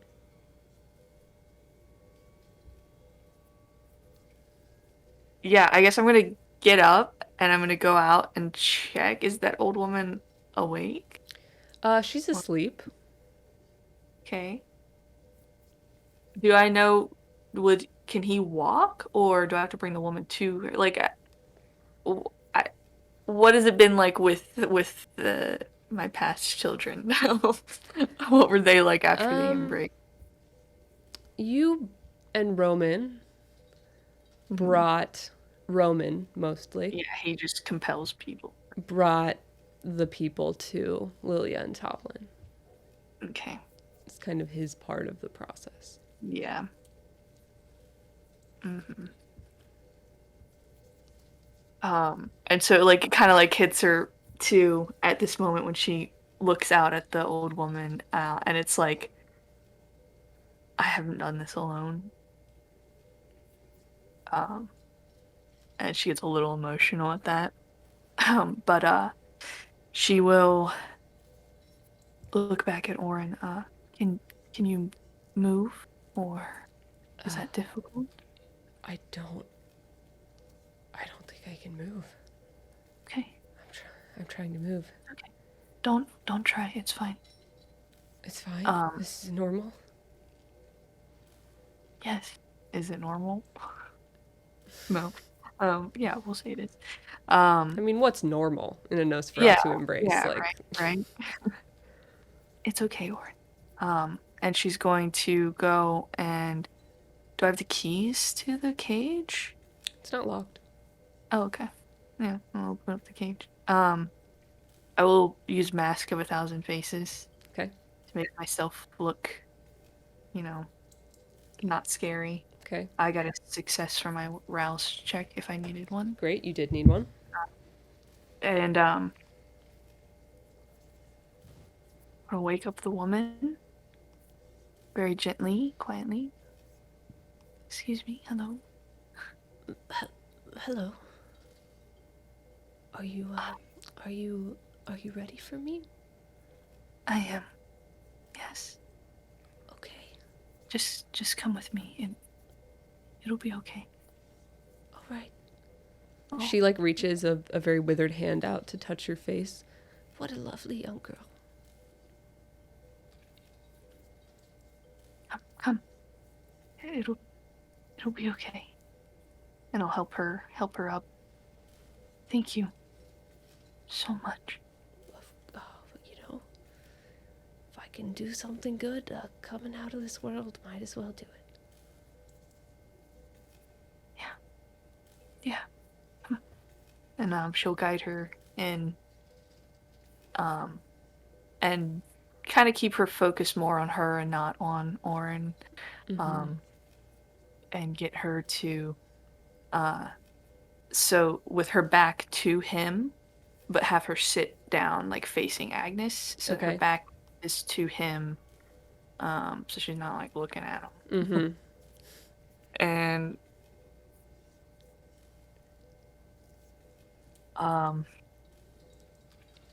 just lay down, just lay down here. Okay, all right. Close your You eyes. just gotta tell me what to do. And she closes her eyes and starts to lean back. Okay, all right. Oh, God, I don't know what to do. Um, Uh,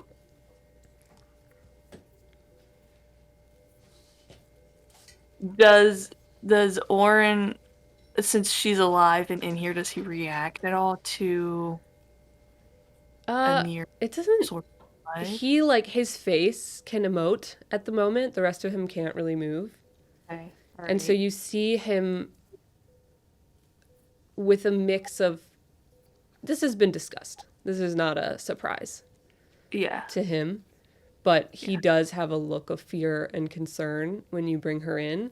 But as she starts leaning back, that look begins to be taken over by something that you recognize as just a gnawing, Yeah. crushing hunger.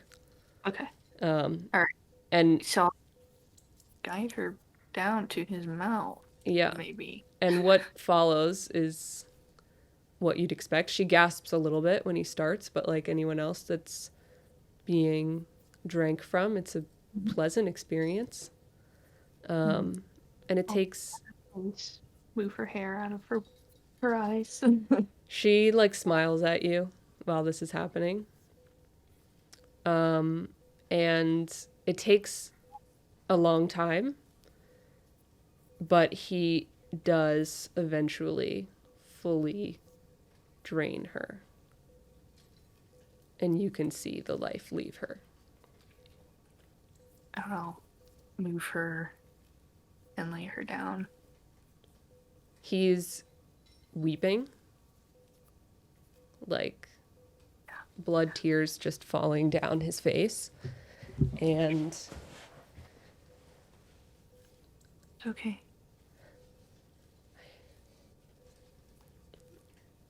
Agnes, it doesn't feel any better. It doesn't feel any.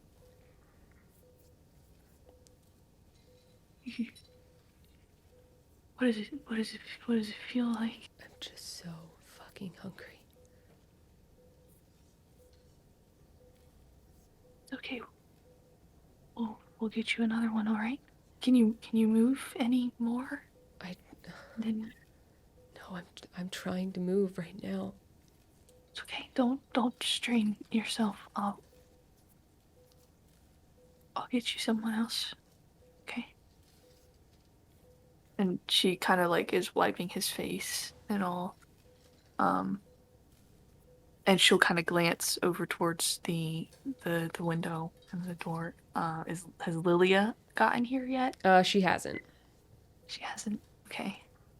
I'm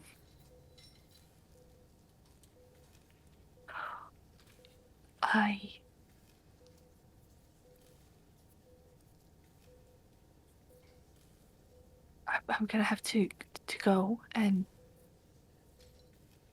get someone else. I don't.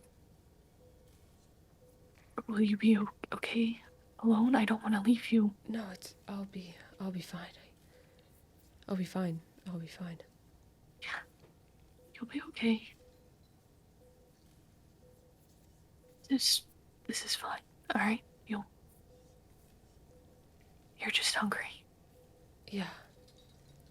Where's everybody else? Lilia should be here soon. She said she was going to come early. I think Roman is at his apartment. It's okay. All right, just focus on feeling better. Okay. She's gonna move the woman's body out of the room, drag her out. And she's not gonna leave her. And she's still just the entire time that she's talking to Orem and moving the body and stuff. She's just hoping that Lilia will walk through the door.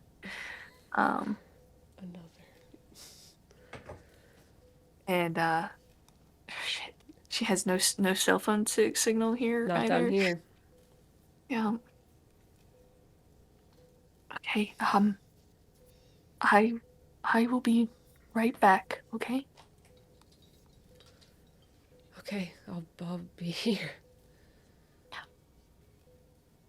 and she goes, but she has a very difficult time walking out of the main door. Mm-hmm.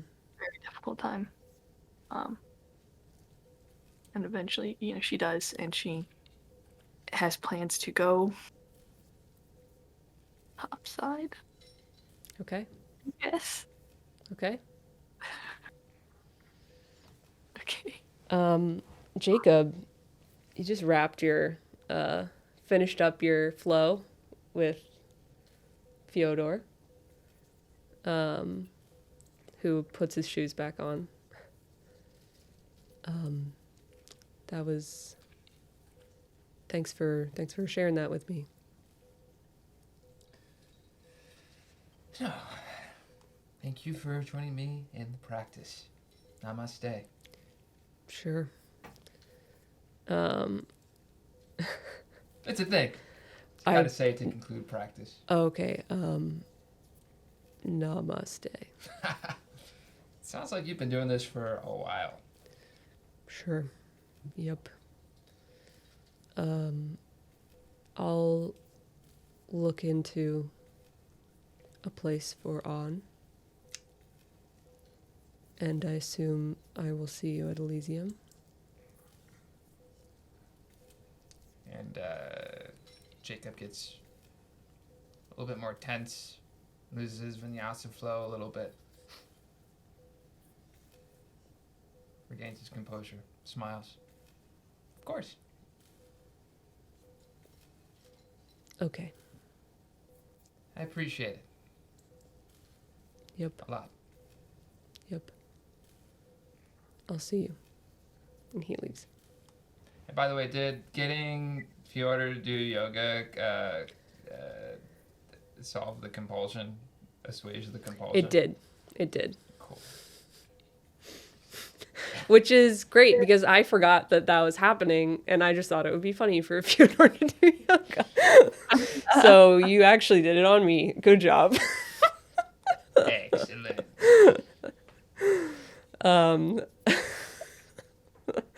Whoops. And you, I appealed to your instincts for yes ending. yeah, like you did. You really did. And you have a text message when you check your phone after Fyodor leaves. Yeah, well, there's one from Kadir. You don't have one from Kadir. You have a signal message. Not from Kadir. Not from Kadir. And it's the username not recognized. I can help your daughter. Location, pin. Okay.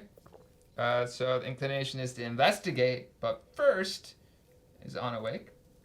Yeah, she's probably awake at this point. It's been, had a little bit of time. She's sitting in the kitchen eating some cereal.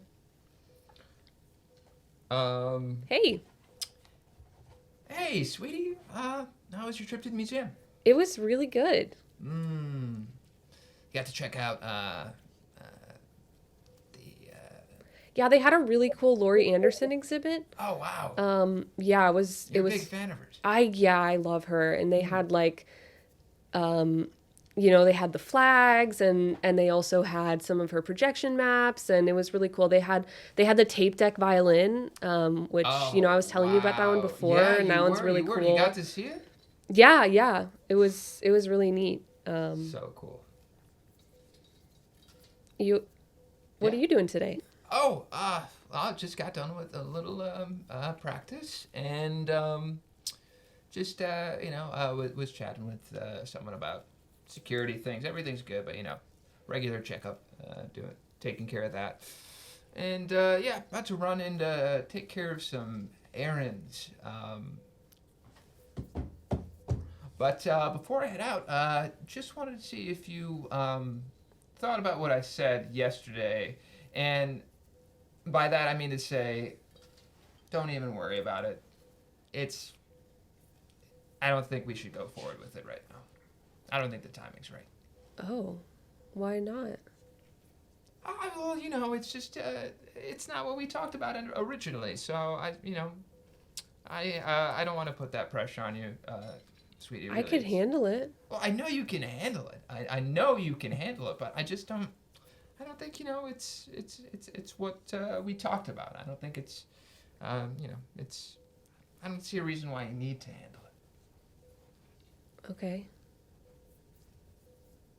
Yeah. fine. Good. Well, glad that's taken care of. Again, nothing to worry about. Everything's great, and I will see you a little bit later tonight. Okay.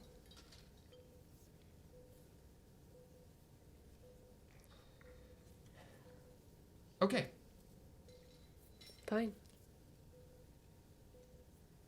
And he's gonna leave to turn to leave. Stop. Turn back. I'm picking up in your tone that you seem a little bit disappointed by the decision I reached. Well, you just said that it was my decision, and then you made a decision. That's true. I just was afraid that I was influencing you beforehand. I think. But you don't even know what my decision was going to be. I just want it to be my decision because that's what you said it was going to be. Okay. Well, what is your decision? I want to talk to other clans. Mm-hmm. Okay. Sure. I don't think I should make a decision like this without doing an appropriate amount of research, don't you think? Yeah. Yeah, I think that's a really mature and grounded way to approach it.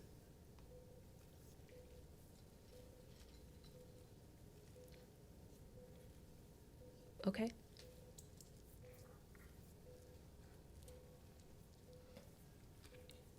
Okay. Well, I will get in touch with some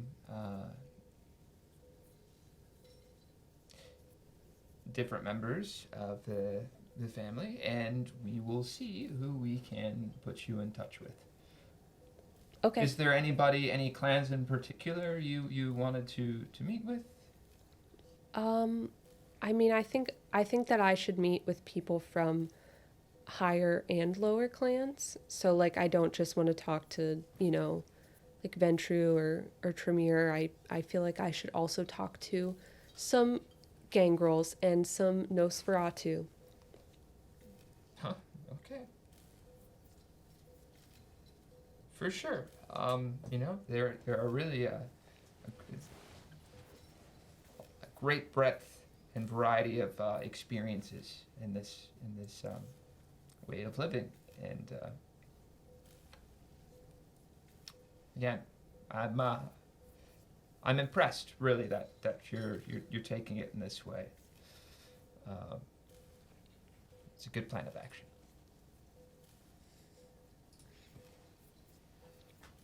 Okay.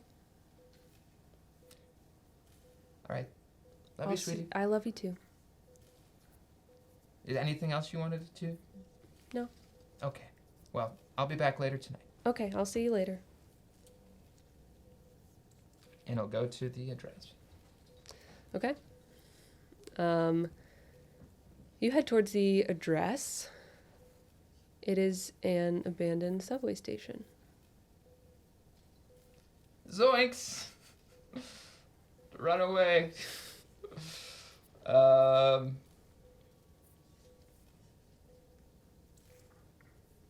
Cool. We will investigate the abandoned subway station. It's pretty easy to break through the gate. You don't really need to do anything. No one gives a shit enough to lock anything. And you head down. And there's not really, I mean, it's an abandoned subway station. Like, there's not really anything there. A lot of things not there. There's not subway cars. There's not lights. There's a lot of rats. There's a lot of garbage. It smells horrific. You can hear the high-pitched wheeling of subways above you. And you get another text message to your phone from Signal, from that same user. That's another pin. Not for this location. Okay. And can we say that Jacob has some sort of self-defense on him right now of some sort? What do you want him to have on him? And then I'll decide if...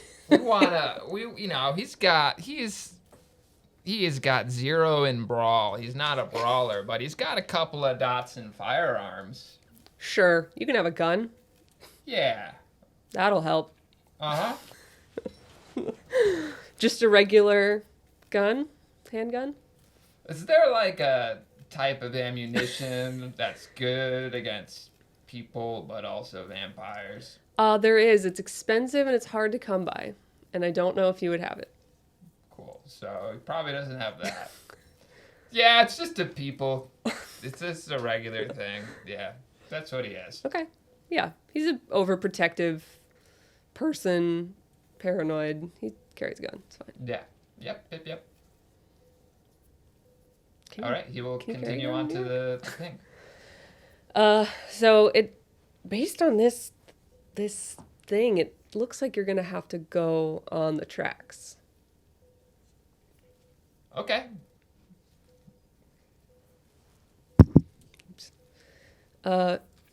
You follow where this is heading. Uh-huh. You walk on the subway tracks. Eventually, this starts to be less urban and more underground, like less carved out and subway tile and that kind of thing, and more looking like a cave, looking like rocks. You begin to see some bizarre, like, as there becomes more rock work, there also becomes more sophisticated technology lining the walls. You see LED lights versus the shitty bulbs of, the subway station. Mm. And eventually you get to the end of, this cavernous hallway, and there is a doorway. There's no door on it. It's very concrete. There's a doorway with like a black curtain in front of it. Cool. Love it.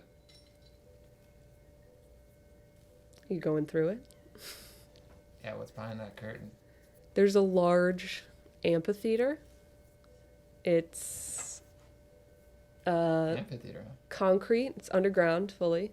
Mm. The large center.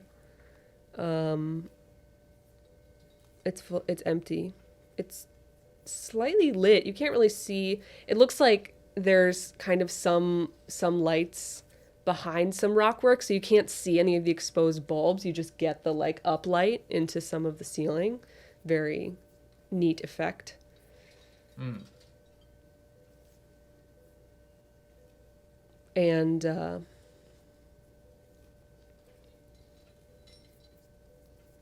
you hear footsteps, and a figure comes into view, a Nosferatu, who you don't recognize. I don't think you'll recognize very many. Could you pick anyone out in a lineup from a line of Nosferatu? Probably not. Maybe Agnes. Maybe. They all kind of look the same. I didn't know Jacob was like that. I mean, he born and bred Camarilla. He can't help it. He's nice enough to Agnes, but when Antoinette's the one giving you the information, it's hard to get away from their opinions, the lower classes. He approaches you. Hello, Jacob. It is nice to meet you. Hi. He reaches out a hand to shake yours. Jacob extends his hand and accepts. I apologize for the hidden messages, but I do think Signal is pretty secure. I'd say so. I didn't catch your name. That is because I did not give it yet.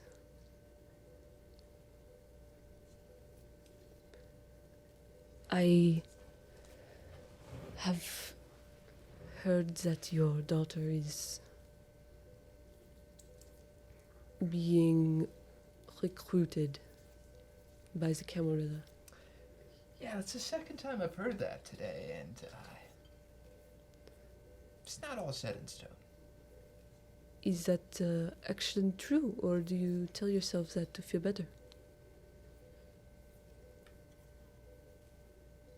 It's not all set in stone.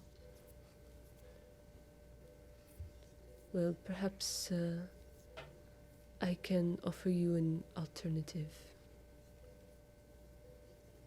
Okay.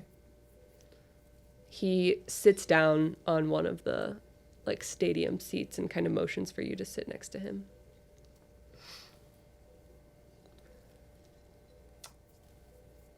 All right. Jacob, your organization is not great, to put it mildly. And selfishly, I was hoping that this encounter with your daughter would convince you of that. Because I would love your help taking it down. You are the heart and soul of the Camarilla's technology. Without you, they are nothing. And that's what I would like them to be.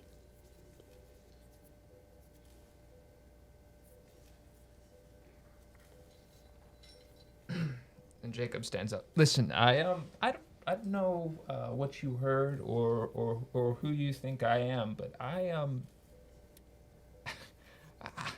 don't have that kind of power. I mean, if I did, I wouldn't be in this situation. So you are in this situation? Yes, I'm in this situation. Well, I'm glad we can agree on that now. But I'm not the heart and soul of their technology. I mean, I've only been embraced for, 20 years. And I think it's 10 years. 13 years.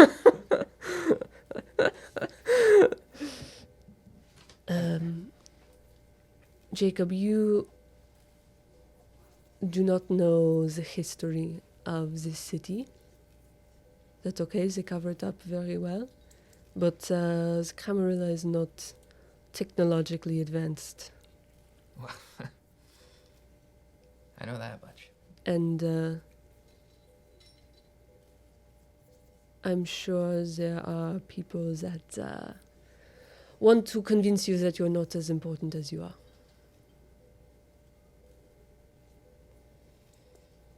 Right, well, being important to an organization is one thing, but suggesting that I attempt to completely sabotage it is another.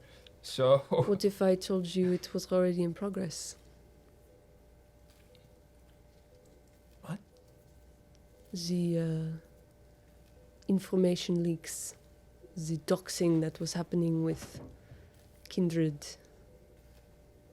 Well, those were kindred who weren't covering their tracks. I mean, they had it coming. Stirred up a grudge with someone, I'm sure, but Do you really believe that? You're an intelligent guy. I believed it up until this conversation. Yes.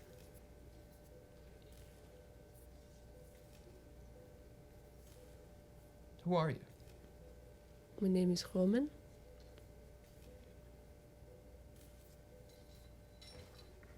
Does Jacob know Roman at all? Mm-mm. Know anything about Roman? Mm-mm. Okay. All right. I am obviously a Nosferatu. I am also French. What else do you want to know about me? And Jacob will like look down and laugh and kind of kick the gravel or the dirt on the ground. Well,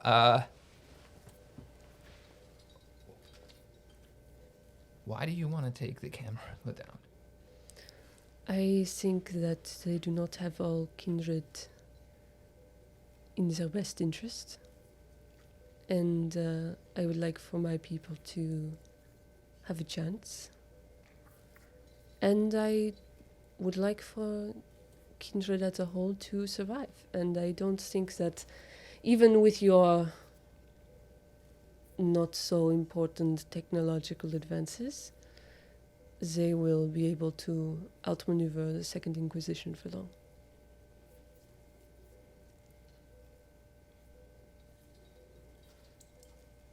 And what then? What do you mean, what then? I mean, there are a lot of gripes about the Camarilla. I'm no stranger to the criticism, but what sort of system do you put into place then? The system we have down here, one of family and protection. Perhaps you should consider it just a change of leadership if that is going to make this easier for you. I'm not sure what you mean by down here, or right. This is right. All right. This is the home of the Nosferatu in New York. We've made quite a society down here.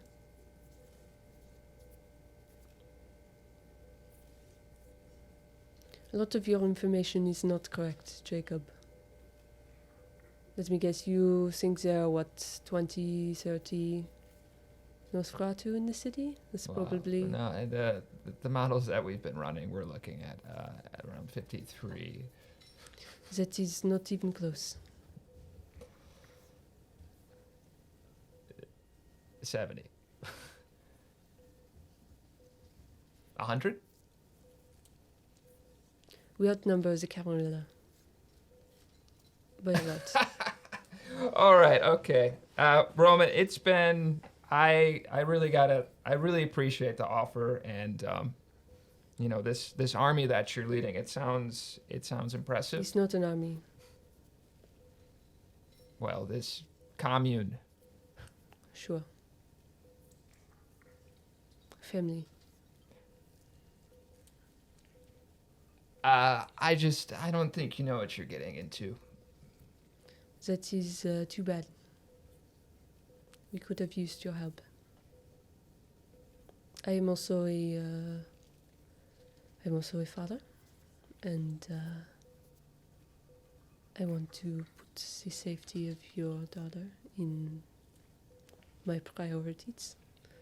So if you change your mind, let me know. You know how to get here. Yeah.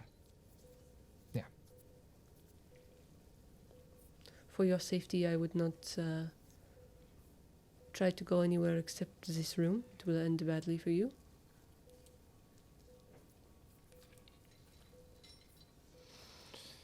How do you keep it a secret?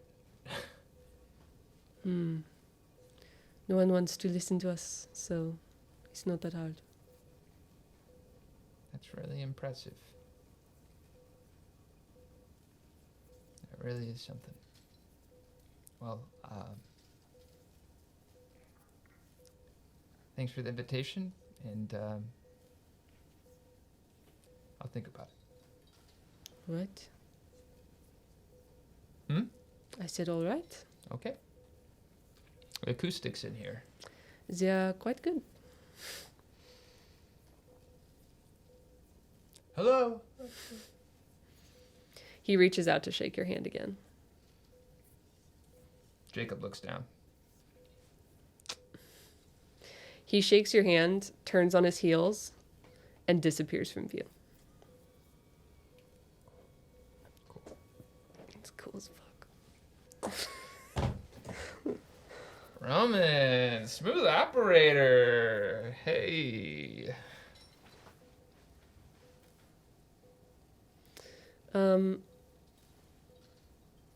You leaving? You hanging out in the amphitheater? Yeah, we'll leave. Okay. Ever, you're sitting in the park.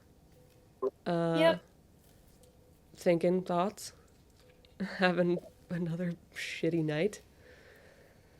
And what are you doing? You like people watching? You looking for dinner? What's the vibe? She's kind of sitting there acknowledging how hungry she is, but also acknowledging that there's no way in how she can go up to a stranger and be like, hey, can I drink your blood real quick? But she's kind of like put that out of her mind. Yeah. And so now she's really just trying to figure out if she should stay in the city or not. Okay. You're pondering your options, which are quickly getting slimmer and slimmer. And it's not busy. There's not really people in the park. There's some people on the streets. You can catch them coming in and out of the light of street lights. It's a relatively residential area with lots of trees. And you see someone you recognize walking down the street from the direction of Jacob's apartment. You see the Padre, as you know him. I'm gonna get up and walk over to him. He, like, eyes you very suspiciously. Why is there only one of you? Because I'm always alone?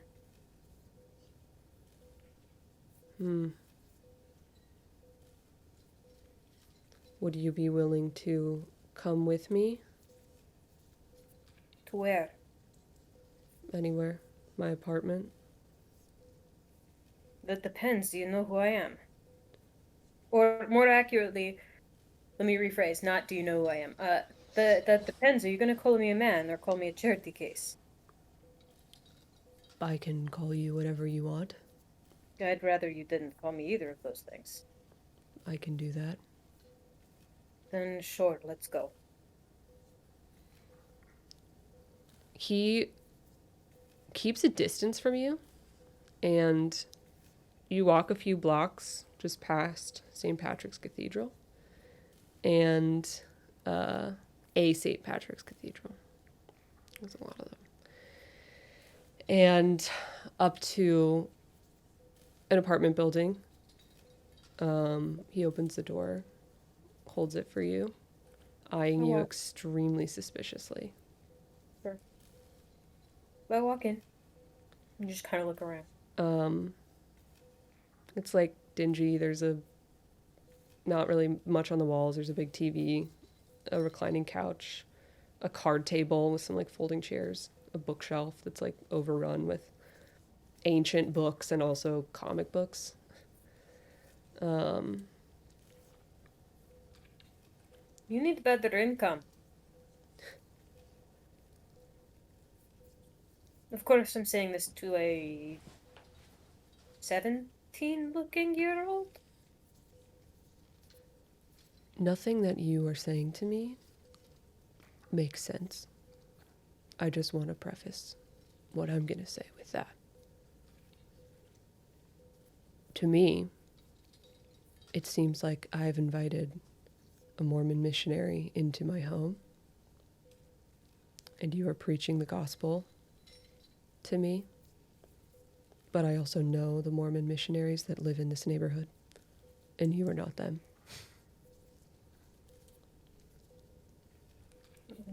And the fact that you recognized me, I don't like. And I used to run an organization. And I taught something to my assistant, my second in command, if you will. A skill I had learned myself. A way to isolate people and make them unrecognizable to others. My inkling is that that's what's happening to you. Or I'm going to have to erase the mind of a Mormon missionary, which is going to make me feel really bad. And I really hope that the first one is true. Do you understand what I'm saying? Yes. With that, yes, you, not that you can tell a difference, but Yeah. you do become recognizable as yourself. Awesome. Finally. Fuck. Hello? How long has that been a thing? What do you mean? Being able to change somebody else's perception of me. I learned it in 1904. And you taught it to Carido? No, I taught it to your brother. Actually, that. Whether he taught it to Caradoc, I don't know. I'm gonna punch my brother so hard in the face next time I see him. You should probably not see him. Knowing my luck, I'm definitely going to see him again. That's true. Well, you can go be on your... I don't know what you were up to tonight, but Thank you. you're welcome. There is one other thing I have to ask. Okay. Is there a way for you to restore memory? Depends. Your memory? No. Romero. I collected him from the pack yesterday? What? That's likely where I was magic. You saw the pack? Just Carido. Okay.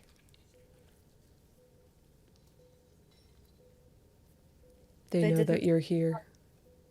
Yes, but she did not mention you. Well, that is a relief. Or you may.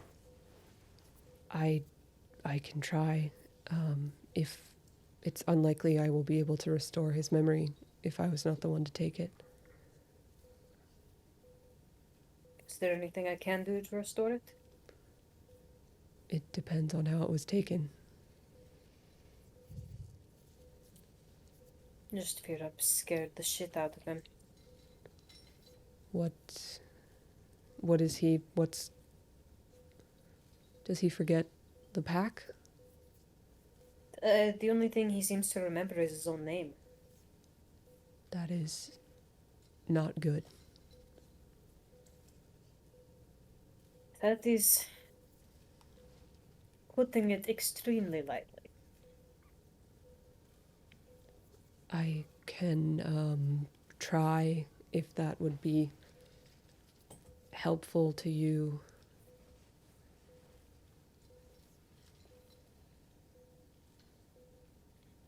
It would be very helpful. All right, I am happy to attempt it. How long has it been since I left? Hour, maybe? He's probably home by now. If you're willing to try now. All right. And then I will lead him to my apartment. Okay, you lead him to your apartment. He's very conscious of not standing too close to you. No, it's much appreciated. And you follow him inside. Romero's door is closed. Do I recall if he left it open before he left? He probably did. Yeah, he left it open before he left. I'm gonna go knock on it. Hello? Can you come out for a moment? I have a friend that may be able to help with your memory. That is. Oh, it's no problem. I think it's fine. Romero, the only thing you remember is your own name. I think maybe I just need to sleep it off again. I've had a bad trip before. A bad trip so bad that all you do is sleep and can only remember your own name. I mean, Hey, worse comes to worse, sometimes. doesn't help, but it doesn't hurt. Okay. He comes out and he has one hand in his like jacket pocket. Yeah. I give him some space. Because I know he Hello. cares about me. Um, Romero, this is an old acquaintance of mine. hello. Oh, two. That's cool. Cool. Okay. What are you going to do? This is a really fun monologue for me. Yeah. Um, I know. I knew this part was coming at any point. So you should have known it was coming. I was trying for it not to happen. You should have known better. But I knew that you were gonna drive me to this. We just need to see if you see what's going on with you. I'm gonna go to the kitchen and do some stuff. You don't have to. Cool. And Fyodor turns and goes to the kitchen and starts to like look through your cabinets and finds like a big salad bowl, and starts to do some weird shit. You see him pull out a knife. You probably flinch a little when you see that knife. And Oh, side note, I think I told you that Ever keeps her letters in her room. I decided to retcon that because she's weird and paranoid. She actually keeps it hidden in a cabinet in the kitchen. fuck. Oh my god. She doesn't actually have any furniture in her room, so there's also nowhere to hide it. Okay. He doesn't have to find it now. I just wanted to let you know that there's a box in a cabinet somewhere weird. Is it labeled? No, it's just a little ornate wooden box. Okay. What's inside the box? Letters written to Will over the last century and a half. Wow. That she literally could not send because she had no means of sending them to him. And she thought he was dead. Only Has for the Will last seen these? half of a century. Would he recognize the box? Is that like a box that you've had, or is it a new box? Wait, Will would recognize or No, Romero? no. Fedya. Oh, he might. I had the thought that maybe it was like some sort of like family heirloom, but it could also just be something she picked up somewhere random. I didn't actually think that far into the box. It was everything inside the box I thought about. When he opens the cabinet with the box, he looks at it for a long moment and then closes the cabinet and pauses a second and then takes out the salad bowl and begins a blood sorcery ritual. And eventually he comes over to Romero. I need you to put your hand in this. You need me to put my hand in that? I'm not going to do that. So, sorry, not gonna do it. It's fine. It will take 2 minutes tops, and then maybe we can get all of your memories back. Romero looks at you, Ever, who he's still very like distant with you, but is kind of looking for some reassurance. I mean, if it doesn't work, the worst thing that happens is your hand gets a little bloody. This It is a bowl of blood, right? Yeah. Hard to Just making deny. sure. Hard to deny. Just Okay, just cool. I was making- hoping that I could just pretend it was something else, but that's great. Okay. I mean, do you want me to call it fruit punch? Because we could certainly call it that. haunted ghoul. Nope, it's okay. It's okay. He like closes his eyes and turns his head away and like reaches his hand and puts it in the bowl and like gags a little when he does it. Oh my god. Oh. Mm. You mean to make you some tea, little princess? Nope, no tea. It's cool. It's cool. Maybe a bourbon would be nice. I think we have some of that. And a few minutes pass. Fyodor's chanting under his breath, and kind of like taps Romero on the arm. You can take your arm out now. If you want to, actually, you can pour this out in the kitchen if you want.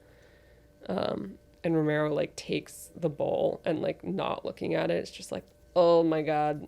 Oh Yeah, I'll like walk over and just take it from him and need to do it for him so he can go find it somewhere. He like runs to the bathroom. Yeah.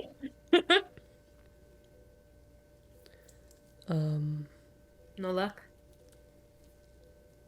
I don't think that his memories are going to come back. At all. There is a process that many Sabbat use. We didn't use it. It was a little too extreme for my philosophy. To wipe the mind, create a clean slate for the next life. It can also be done to mortals, but why is a mystery. It doesn't do anything besides make them useless for the most part.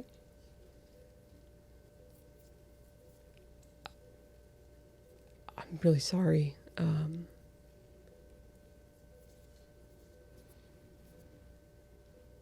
In truth, it's not me I'm worried about, but him. Just because he can't remember me is one thing, but the fact that he doesn't remember his family and does not know what happens if he ever comes in contact with them again is not good. Who is his family? I don't think you want to know. That is fair.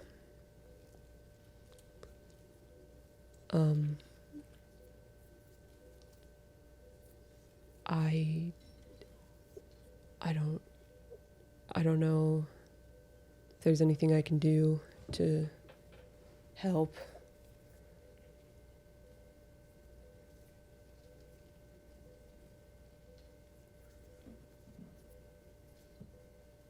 It's okay, I understand. Can't say I'm happy about it, but I suppose I don't entirely hate you anymore. That is a relief. I didn't say that I don't still hate you, just not completely. I will take that progress.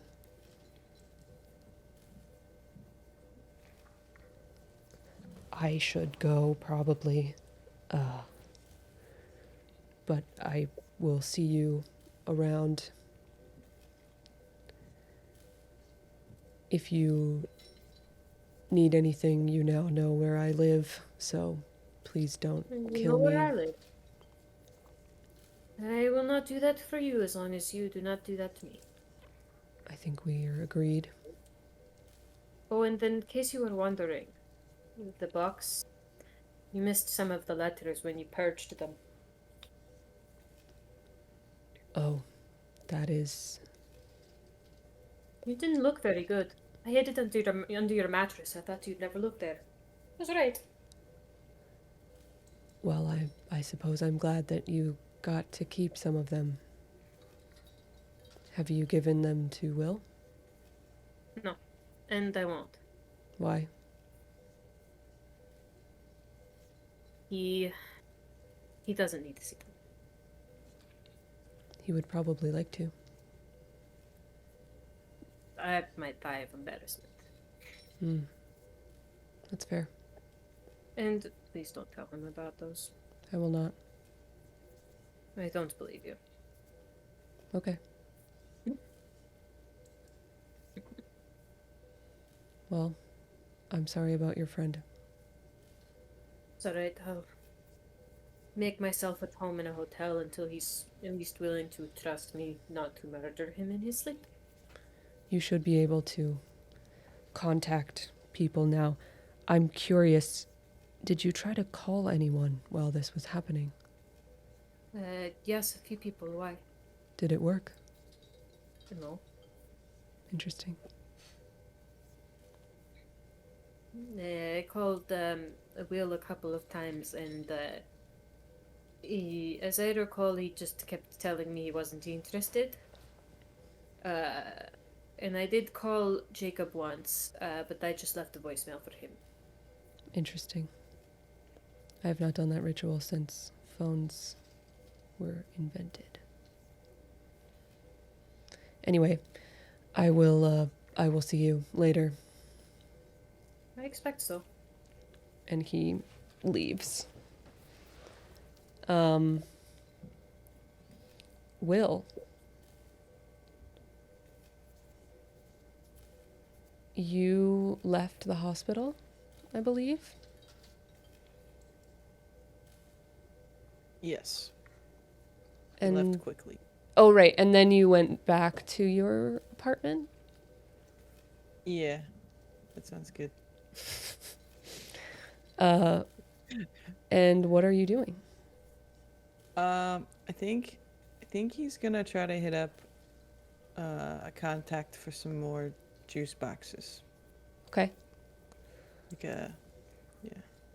You know who knows how to get juice boxes? Who knows how to get the juice boxes? Oliver does.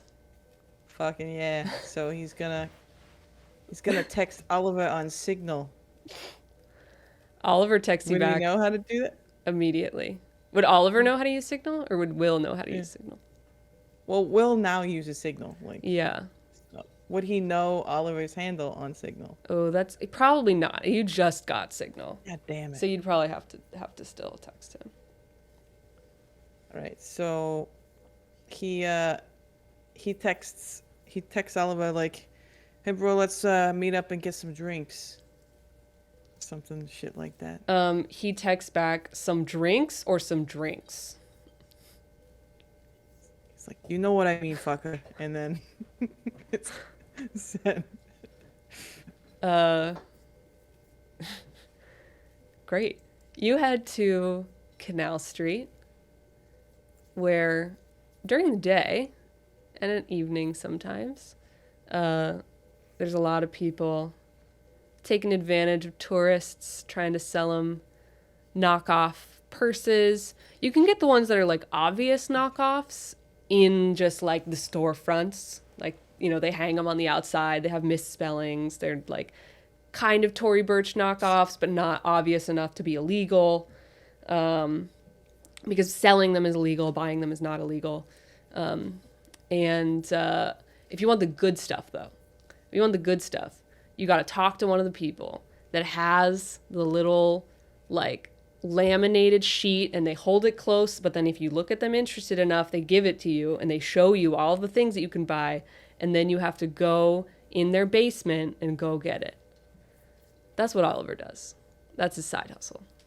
It's also a great opportunity to drink blood from people.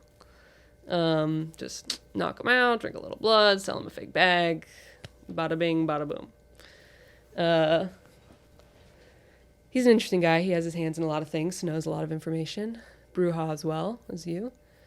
And you see him leaning on the side of a building.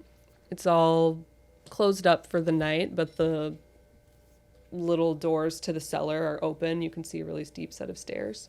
And he's smoking a cigarette. Very tall dude, white, you know, kind of dressed like a bartender, an off-duty bartender. Got like tats up and down his arms, up his neck, pompadour hairstyle. Hey, my guy. Hey, how you doing? I'm doing great. How are you doing? I mean, I'm hanging in there.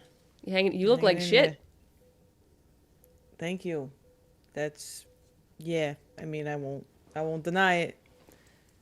You good? What's going? You having lady problems? Lady Oh my god, problems. you What the- are having lady problems. I was just No, joking. I'm not having lady problems. There's no lady problems here. Okay, all right. Everything's good, All right, it's sure. fine. Everything's fine. Looks like it's fine. You look fine. I'm fine. I'm totally fine. I just So? need some, So what? So, you went through your stash a little fast this time, huh? I mean, I got thirsty. What of it? I don't know. Just trying to make conversation. Just trying to be friends. Yeah. I mean, you're kind of a shitty friend. Why am I a shitty friend? I don't know. You show up at the. I don't know. You came to me. This is where I work. I'm about to give you. I'm about to give you a supply of stolen blood. I don't charge you anything for that. Do you remember that? Do you remember that I give this to you for free out of a sense of brotherhood? Yeah, that's right. That's right. I don't know what's going on with me, man. I just fuck. I don't know. Sorry, I was a dick. That's okay. It's alright. It's fine. You can be a dick to me, but just Yeah, I probably should get that under control. It's not gonna serve me well. Yeah, you seem a little out of sorts. I'm a little on edge. Yeah. Yeah, you look on edge. Well, go down there, Yeah, freezer, grab whatever you want. You're the If best. you have any, information that you wanted to pass along as a little tip for me. Oh, what kind of information you looking for? I don't know. I just like knowing things. You know me, I don't know things. You say that, Will, but I think you know more than you think you do. No. I mean, it's a kind of a blur. There's we got a new head honcho for Yeah, I heard coterie. about that. Haven't Yeah. met him yet. Technically, bit I'm of a- not in the East Village, so. Yeah, I mean, he's a bit of a blowhard, but he's a good guy. Well, I'll probably see him at Elysium. You gonna go? I mean, I guess I fucking have to go. Would rather not. I hate Well. that bullshit. It'll be fine. Stay for a few hours, leave. Yeah, something like that. Okay, can you hurry up? Because I'm expecting my own Oh, dinner. right. Sorry. Yeah. Sorry. I thought we were bonding. I thought We are were bonding, having, but time's having running out. a brother conversation. running All out. right. Well, fuck you then. I'll go get my Great, go get your boxes stuff and I'll leave. and leave. All right. So he goes down and he gets his stash. There's like a stack of white coolers.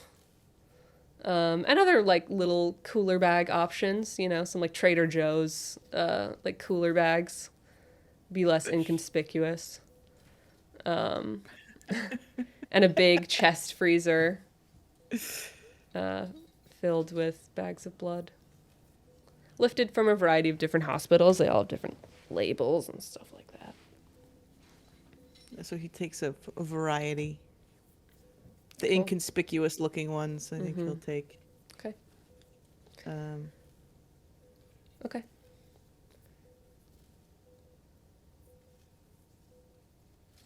Jacob, you made it back to the abandoned subway station. Probably it's not a great place to hang out. There's a lot of rats and shit.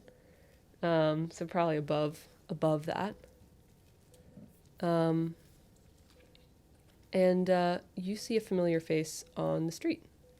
You see the, not Nosferatu, but the false face of a Nosferatu that you know, Agnes. The face that she wears when she's out and about amongst the people. Walking Okay, towards you. but Jacob knows this is Agnes. Yeah, this is how you, most of the time, how you see her.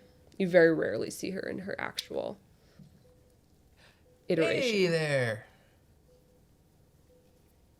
Oh, good evening, Jacob. I was just thinking of you. Really, What? You got a second? Sure. Let's walk. Yes. Right. Right. All right. Then she'll walk with you. She's taken aback by one, seeing you here, and two, being approached on the street, and you just completely derailed her train of thought. She's like, God, okay. So, but Yeah. she falls in line with you. I just wanted to, check in, see how you're doing.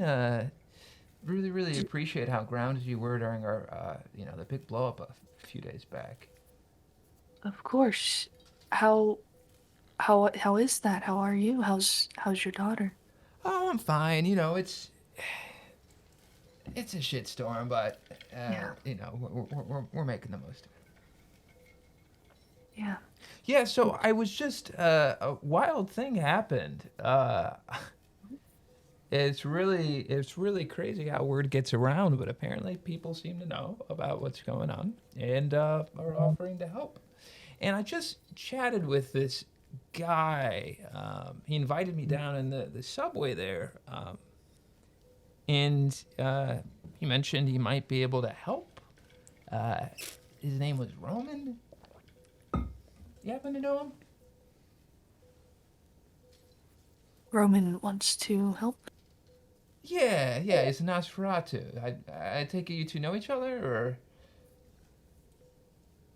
Yes. So he was talking some pretty big ideas. He mentioned that there was like a whole entire underground city filled with Nosferatu.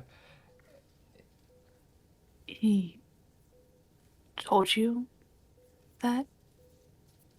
He did, yeah, he did. And matter of fact, he did, yeah. Isn't that Right. such a crazy idea? I take it you're part of that as well? Yes. Good. Okay. Um, Heavy stuff, really. I mean, the fact that it's been a secret for so long. what did he say to you? Oh, a little tit for tat. You scratch my back, I scratch yours, sort of thing. Just looking to do an exchange of sorts. Right. It seems like some pretty radical ideas. That depends on your perspective. Yeah.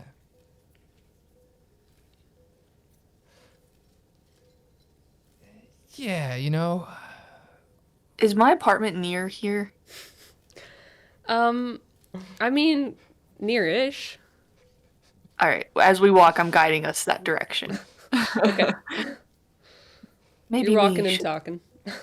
should talk someplace more secure, perhaps. My above ground apartment would suffice, yes? Above ground. Sure. Yeah. Yeah, I'm just gonna lead the way there. Okay. I'm not gonna say nothing until we get there. You get to a nice enough apartment building, co-op building. Agnes leads you inside, and you go to the basement. Curiously enough, and Below. mostly above ground. And she lets you into an apartment. Make this yourself at home. Very nice. Um, Are there any like decorations? yeah, so the apartment as you come in, like to like the right side, is where like the kitchen is. It's a very open concept with a lot of exposed brick, and all of the colors are very dark, so the couch is a dark color and dark walls painted. Um the kitchen, very much not used. There's books on the counter and stuff. Um there's a coat rack by the door as well. It has a coat on it. Login. And then on the left side, that wall that takes up the whole wall, it's bookshelves and bookcases or whatever. And there's a couch with a coffee table and a side chair and books on that. And then in the room against the wall, like opposite the door, is where a big desk is, which has a lot of computers on it currently. And then there's a door that would be like the bedroom, but it's closed, and I guess a bathroom door as well. So like everything is really open except for the bedroom. Um, and she kind of, as she lets you in, gestures for you to sit, um, like at the table, or oh, there's a table in the kitchen area. It's like a half dining room area. Um, And uh, as and Jacob passes by, he sees a stack of books, and like, what's a stack? What's one of the books in the stack that he sees? so Orm was here last. So on the coffee table, I'd imagine is where he left it. Is a original copy of Dracula that he was reading. So there's also, I think, on the kitchen table. It sound very conceited, but it's all of her works. But it's Tomlin's. She's been going, probably had gone through them. Uh, I feel like that was probably like the last thing that she was reading here, and she probably had brought them up as well so that Oren could have them to look through while he was here. And what were they? Just some, Oh God. just some Um. random things. Yeah. All of Yeah. the A lot of biggest vampire interviews that would've been- novels since Dracula. Got it. Yeah. Cool. So But not Jacob will- Twilight. Not Twilight, but every other one. Yeah. Jacob will point at Dracula and say, "But meaning to get around to these, I find it so hard to find time for fiction, you know. But a lot of respect." That's. Thank you. You don't. I mean, you don't have to read them or say that you're going to. It doesn't matter much. Anyway, you. There's a knock at the door, at Agnes's door. One. Excuse me, a moment. And she goes and looks through the people. It's Will. It's Will. He has a it's Trader Will. Joe's bag on his shoulder. Agnes opens the door. She does. She tells Jacob that it's Will. She opens the door. Will. Hey, Hey. I saw you walking with Jacob. And he like notices Jacob like, hey Jacob, how's it going? Hey, Come in, Will, come. She You, closes you the okay? door. doing some shopping? Oh yeah, gotta keep my stash. You can put that in the fridge if you would like. Thanks, you're the best. It's a shame. I mean, I haven't shopped at a Trader Joe's, although Tammons taken on there a couple of times, but it seems like they just have. It's like walking into a carnival. Really makes you wish you could eat. Yeah, I've not been there, but it sounds great. So, how we all doing? Looking a little on edge, maybe? I mean, I texted you, Agnes. Did you not get my text? I signaled you, actually. I'm getting better at that. I've not had an opportunity to check my phone. You okay? She kind of glances at Jacob and then looks back at Will. Yeah, we were just chatting. I think there might be a little tension in the room because it seemed like there were some things that we were sort of keeping secret from one another. Oh, were there? Yeah. It's a little uncomfortable, but I think it's really important that we kind of Roman reached out to air it out. Jacob and had a conversation with him. Oh, did it And kind of so go like Jacob and I have come here to discuss that. so it kind of went like the conversation that we had? Kind of like that? I don't know what kind of conversation Well, did considering you all have? he's here, no. No. So Jacob, Where would you is Roman? please- Why is it? Why aren't you down there with Roman? I mean, it's weird that you're here. You're like never here anymore. Oh, I mean, I love that you're here. I mean, it's closer to me this way, but well, it seems like where's Oren? Is he like? Did that whole thing happen? Is it gonna happen? What's Oh, the... Oren. Will, Sorry. Jacob, please, just what did you and Roman talk about? Right. Jacob's just gonna like kind of like walk around and kind of like pick up books and like things and just look inspect the space. Angus is just very tense. Like she's And Will just kind of mouths, "I'm sorry, Agnes." Like, she does kind of give Will like a reassuring smile, like I'm not mad at you. I am gonna fucking snap. Yeah, it seems like there was he picks up, just like opens a book, a little bit of a plot to basically destroy the Camarilla as we know it. settle. Yeah, I think that's about the sum of it. Oh, and there's an underground city that's apparently filled with an army. Although Roman said it wasn't that word, but an army of Nosferatu. Why Good did he for tell them. you? Well, it seems like being in a tight spot can make you a popular person. And Jacob will turn around and just give like a extremely like forced like smile at you both. So this is about your kid. That's what this is about. Yeah. Yeah. You gonna let them do this to her?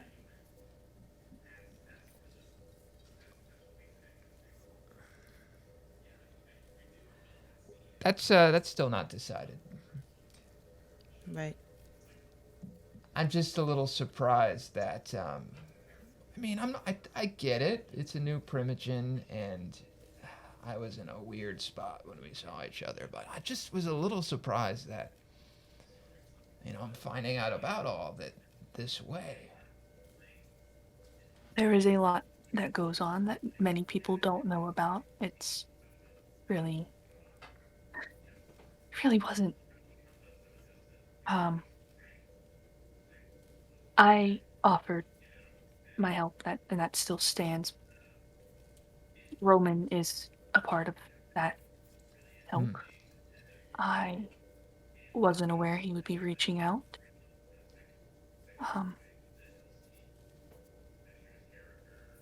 And what about you, Will? What about me? Are you kicking it with anarchs? Is the Pope Catholic?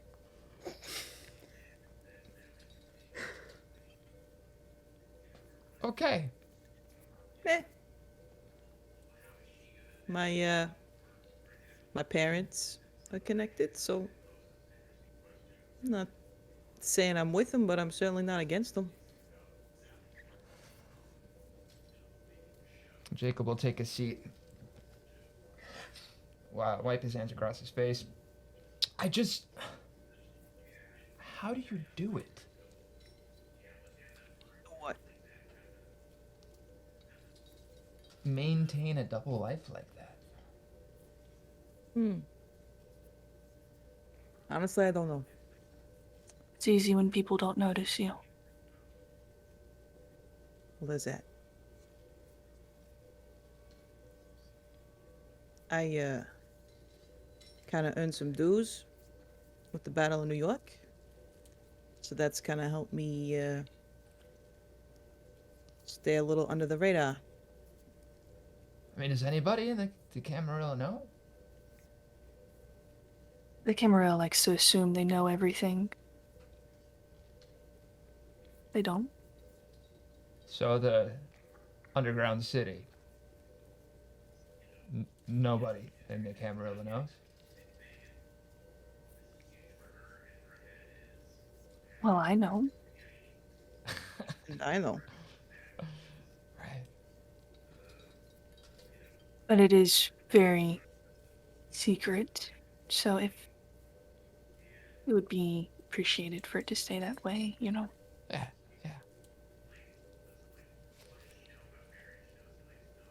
And Jacob,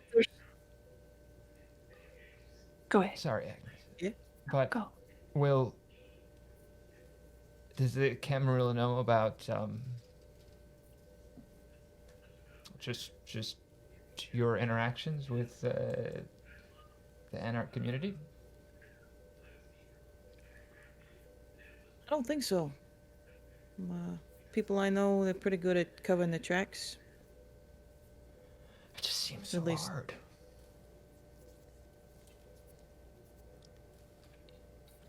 Are they really?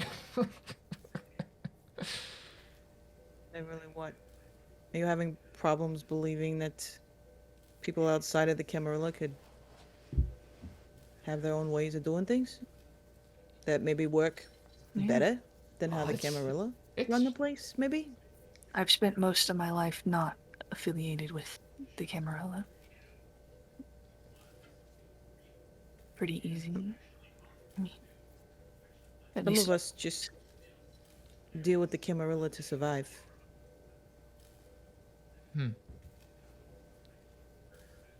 I know it's a lot.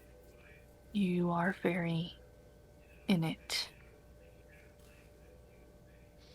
I mean, you were bred for this, so we get it. They groomed you for this your whole life, your whole unlife. And they've been grooming your daughter. No, I don't need to. You don't need. You don't need to make me feel like what I'm doing is. I feel weird about it. You feel weird. That's good. It's good we can talk about this. I It's a didn't start. say I felt weird. You don't need.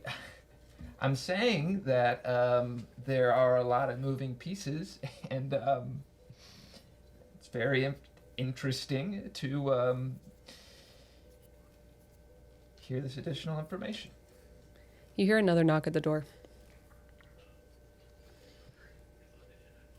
Excuse me, a moment. Agnes goes and looks through the peephole. It's Ever. It's Ever. She's got like blood tears on her face. She's not in a She- good state. Okay, High she does not. masquerade breach. She does not say that it's Ever. Then she just immediately opens the door. Ever, what's wrong? Come. Oh, I'm sorry. I didn't know everyone else would be here. I can go. I don't have No, to. no. I can come back another. No. What's wrong? This. Oh, what happened? Sit here. Well, first of all, I feel like I should apologize for punching Jacob in the face.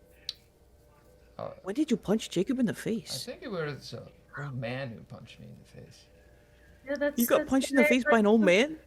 That's why I I did. punched you in the face. You kept calling me a man, and I was pissed and stressed, and I am sorry.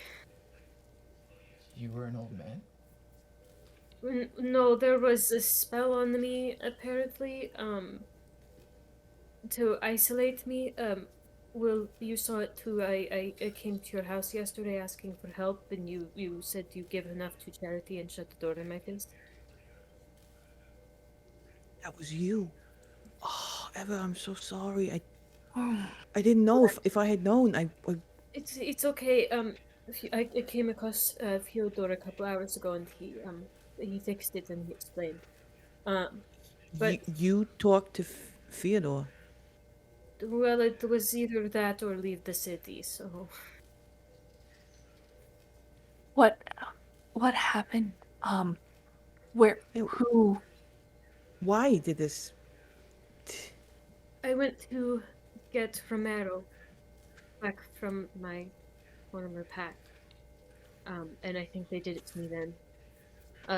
After they completely erased his mind forever. You sure about that? Jacob, you're hearing a lot of weird words come out of Yeah, Ever's Agnes mouth. is watching Jacob too. She's pretty on edge. What you know about Ever is that she's new to the neighborhood and therefore is your responsibility. You know where she lives. You know that she works at a bar. Yeah, but he's not asking any questions. He's just like being a fly on the wall right now. There's some trigger words that you're hearing that such as pack. Okay. It's not a word used lightly in kindred circles. It's only ever used to refer to groups of the third less spoken about sect, the Sabbat, who was, defeated in the Battle of New York in 1999 via such heroes as Will Callahan. Not Callahan. What's your last name? Wolf? Wolf. Callahan's one of my Yeah, aliases. one of though. your aliases. Jack Callahan. Will Wolf. Whatever. Just a note for you. Yeah. Fyodor took a look at him and he said there's no chance he'll regain any of his memories at all.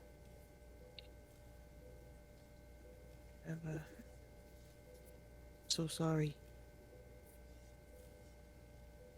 I'm not worried for me, I'm worried for him. If his family gets in touch with him, he's fucked.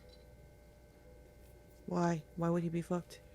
She kind of looks at Jacob like not willing to tell him because she doesn't know him.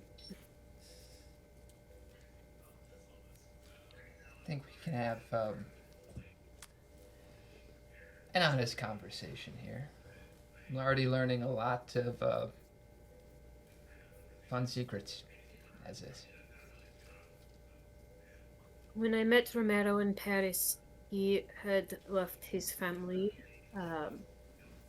because they were killing kindred as hunters.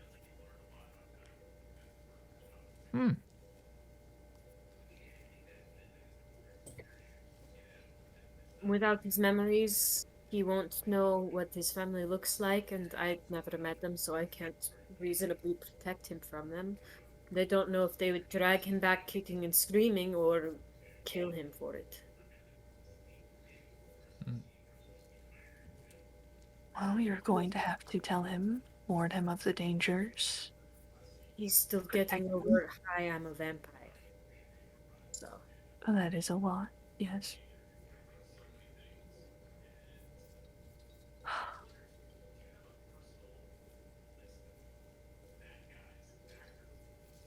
Well,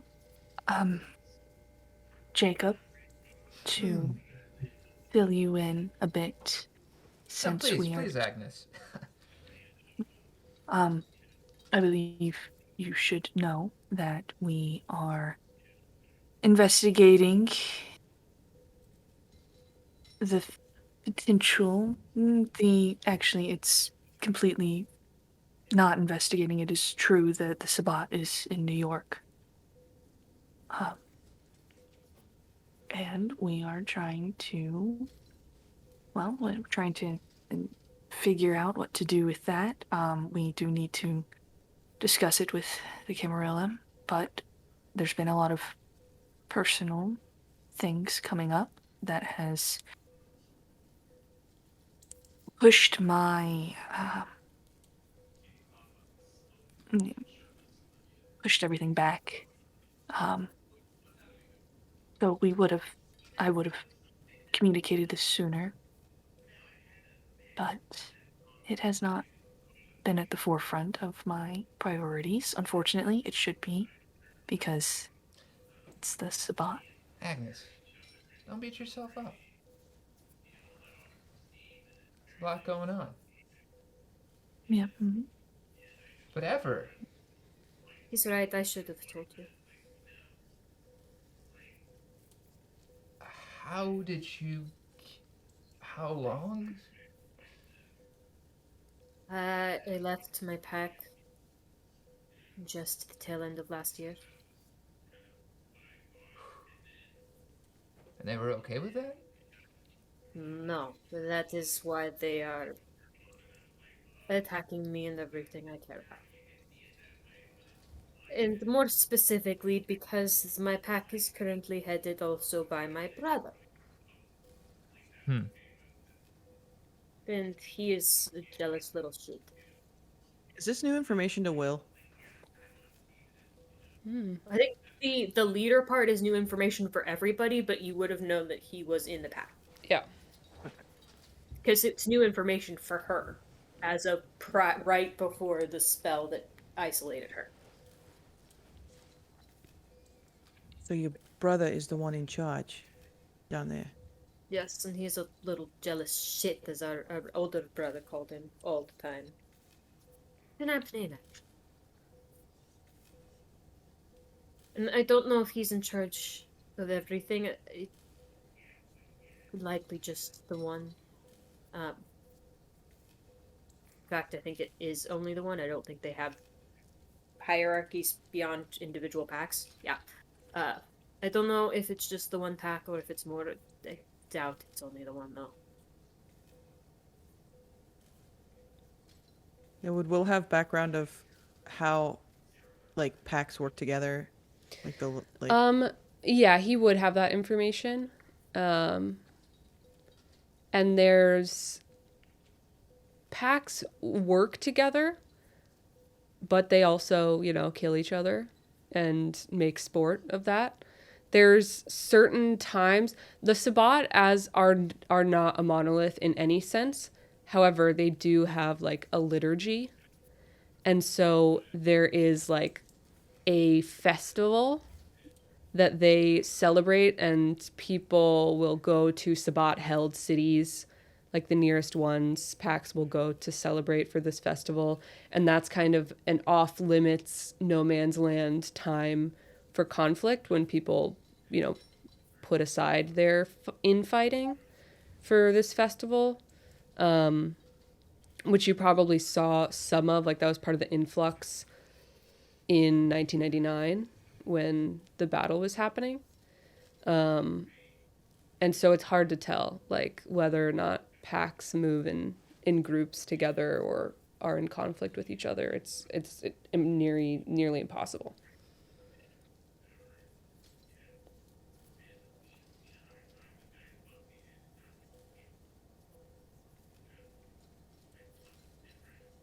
So you went and retrieved Ramiro. Did you talk to anybody? What happened there? Santa Cardo. She was there. A member of my former pack. She gave me a whole bunch of bullshit about how my brother misses me and wants me home, and all he really wants is to control me again. Don't let that happen. I won't let that happen. I'd rather be dead. So the guy with the camera, is he connected to the Sabbat? I don't know if he's connected to my pack. He is I- definitely a Sabbat creation.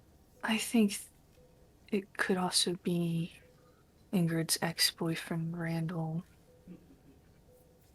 Just going on a limb there, but she said that he has a cameraman from Juilliard, and he was camera and from Juilliard. It could correlate, could not. I don't know. What do we know about that guy? I mean, could he be connected to the Sabbat? Well, I meant to ask someone to look into him, but I will. Would my do pack have done things like what happened to the camera guy when I was with him? Your pack didn't engage in very much fleshcraft, but it did happen sometimes. Okay. Whoever did it, your pack had a very specific set of rules, where if that ever became a necessity to destroy and morph the human body outside of what it should be doing, someone was elected to do that, and then they were excommunicated. Okay.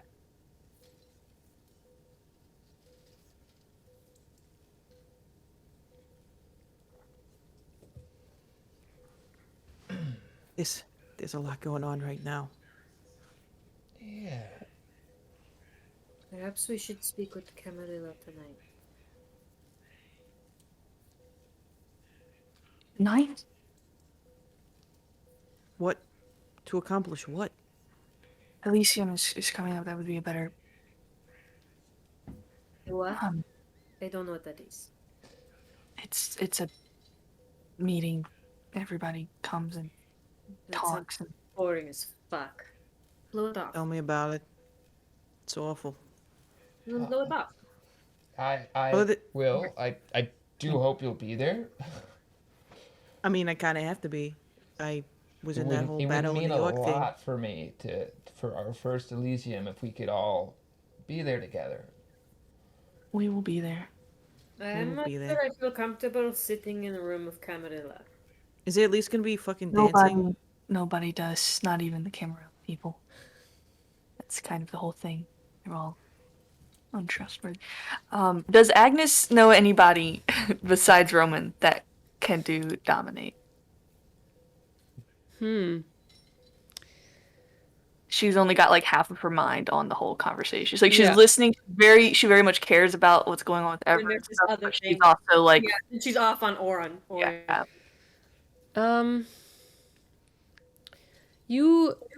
I don't know if you know anyone. It's not it's very unusual for it to be a Nosferatu skill.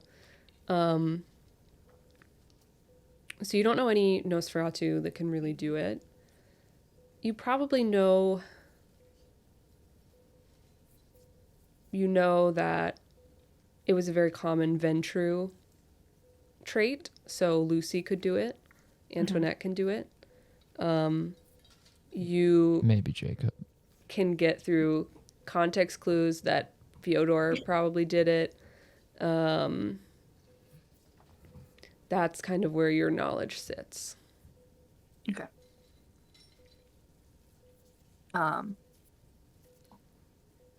I think Agnes will excuse me a moment.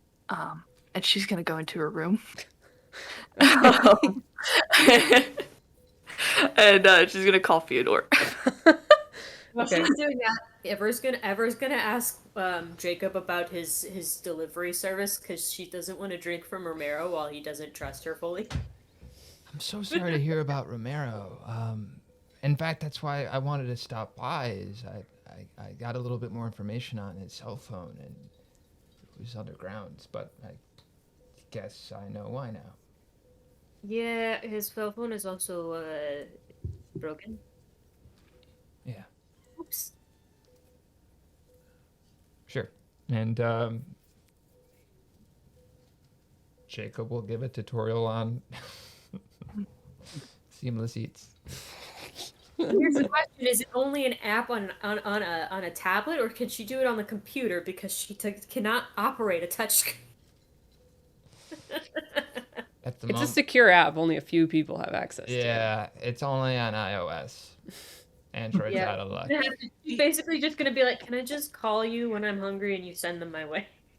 Sure. Yeah. You sure you don't want one? I mean, I just got a new stash.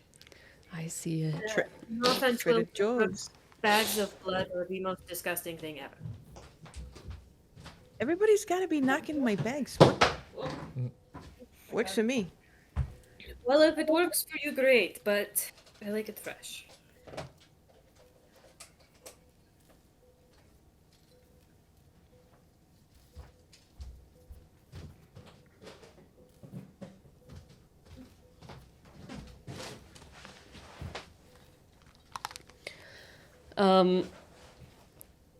Agnes, you step away and make a phone call.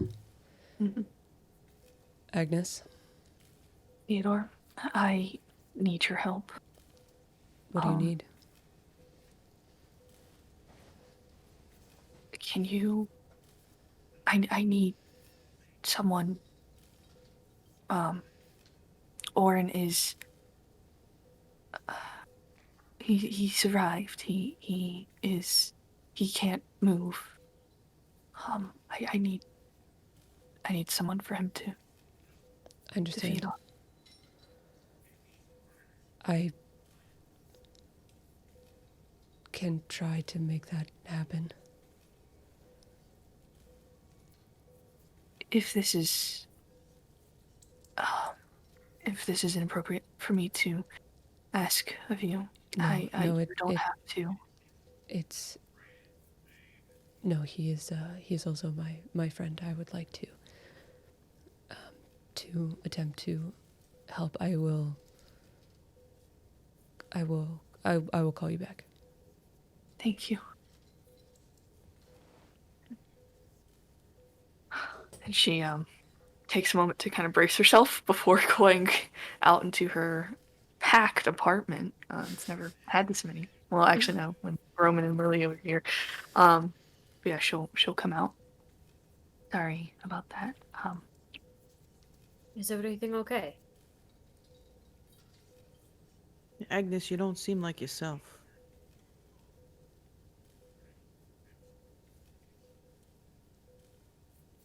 Um, there's a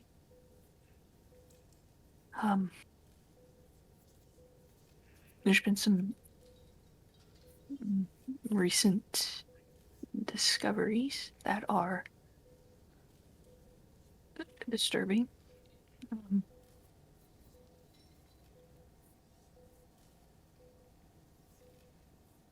uh, oh, sorry. Will, I know you had inquired about him earlier. Oren is currently okay.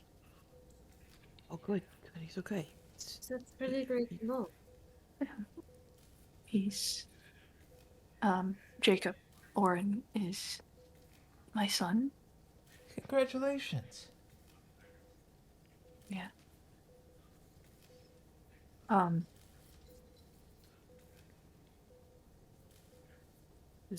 There's a but to this, though.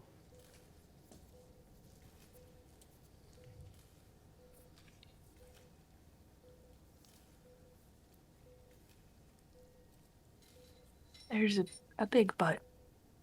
Yes.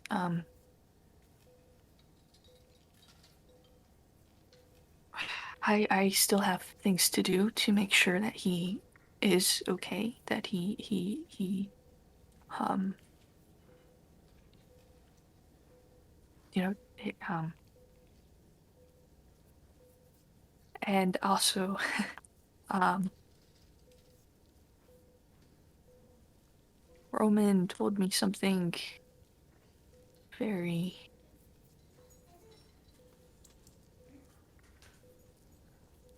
unexpected, and I don't know what to do.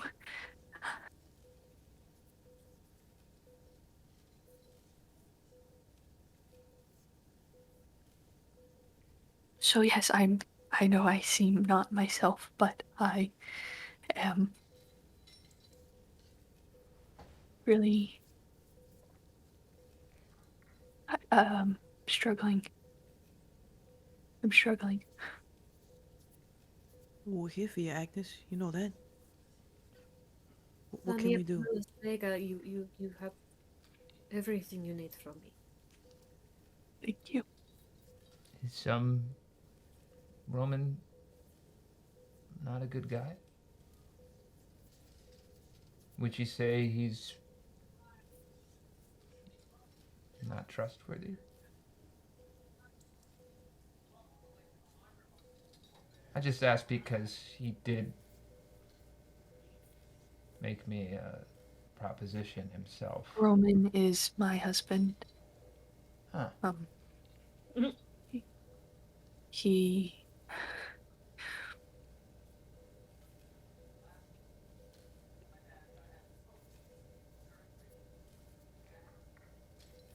hmm. She's struggling to find words. If you don't want to tell us, you don't have to. Hmm. Mhm. Let it come whenever, if ever, it is ready. Jacob, if he offered to help you, he was sincere. I do believe that. I I think I believe.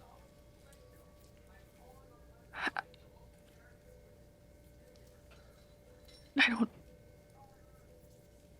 I feel like I don't know anything anymore. He has been lying to me for some time. Oh, I'm sorry. Was he seeing someone else? Or?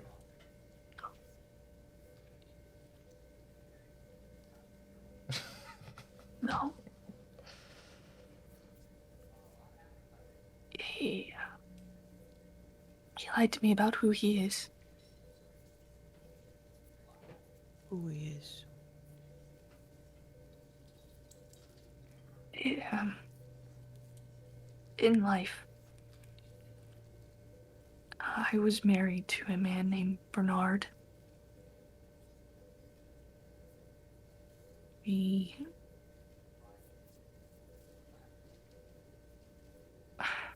I don't.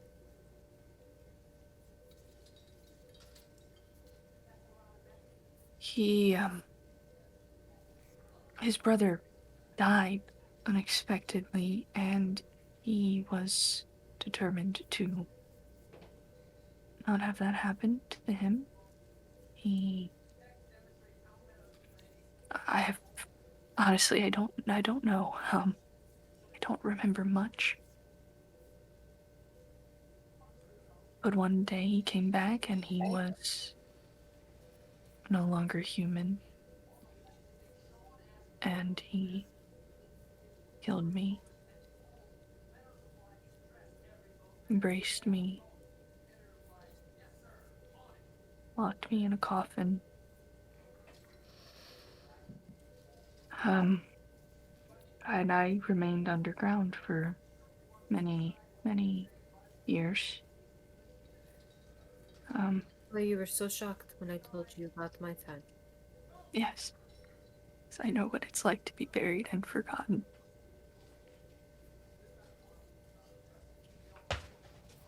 Um, Ed Roman is the one who dug me up and saved me.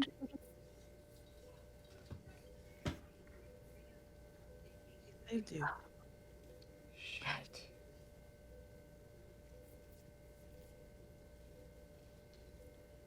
I have loved Roman from the first moment I saw him. I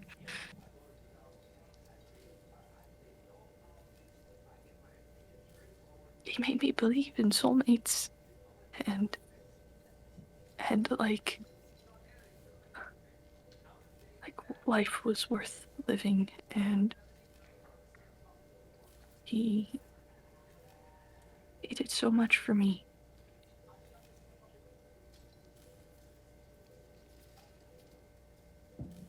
I don't know what was real or not. I don't know what was a lie and what was not.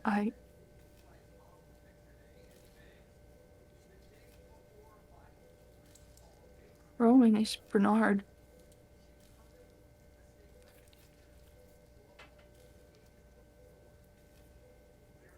Woman is Bernard. Yes, And Will just walks over to her and he gives her a big, huge fucking hug. Yeah, Ever does the same. she cries. A group hug right now. And then Ever also says something very poetic sounding in Italian. I can attempt to say it, but it's not going to sound nearly as nice as when she says it. La verità sta nel tuo cuore. Dana non speak in Italian. Because this is not your fault. You hear me? It's not your fault. Hey, look at me. Look at me. This is not your fault, right? You couldn't have known. I know it is scary, but you should also give him the benefit of the doubt. I have changed my name. She stops to count on her fingers because she's actually lost count, which is code for Dana lost count. 4 times. Each time representing a different part of my life that I did not want to remember anymore. Sometimes for regret, sometimes sadness and remorse. It is possible that he came to you as a different man because he was a different man.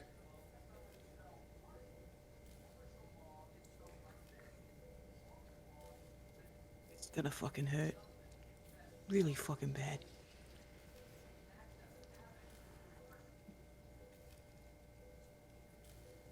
When I thought that when I lost him, when I thought he died.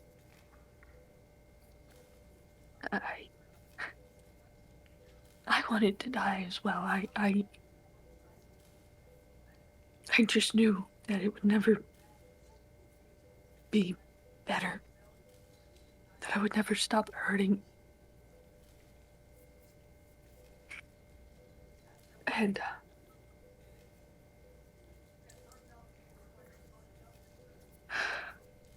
and then when I got him back,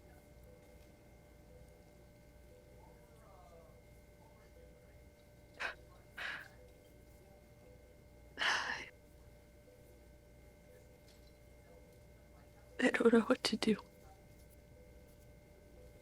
This You don't have to do anything right now, Agnes. I do. There's so much to do. Will, there's so much at stake. But you don't need to make a decision on how you feel about him now. You can take your time.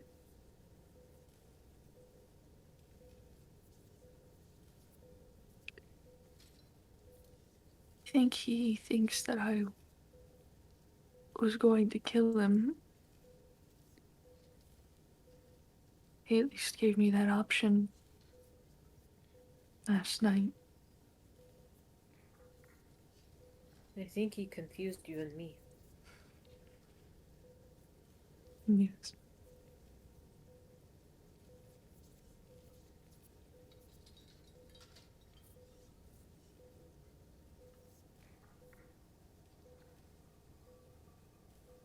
Well, here is a very simple question. What he hid from you and what he did not decide, do you love him?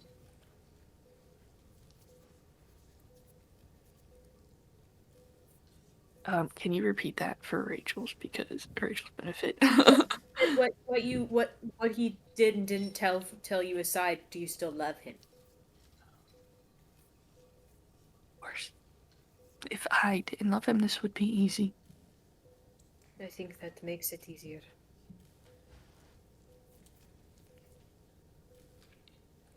How so?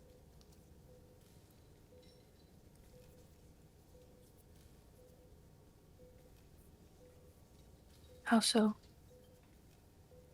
Well, I cannot speak for everyone else's experiences, but I was married once too. Lasted for 2 weeks, and then my pack killed him. And I felt the same that you described. If I had had the choice, I would have preferred death to anything else. And I think sometimes I thought one day I would get away, and I would. And then there was this terribly, annoyingly charming man.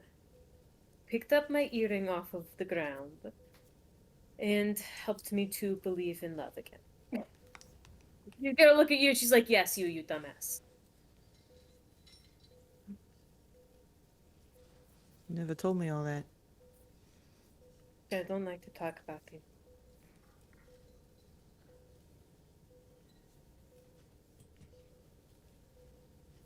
That was a long time ago. Yeah, he was even longer ago. He died in 1694.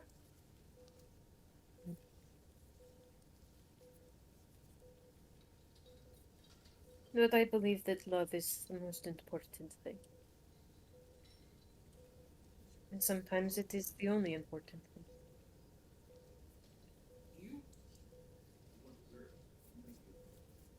Trust, though. That's a hard one, Agnes.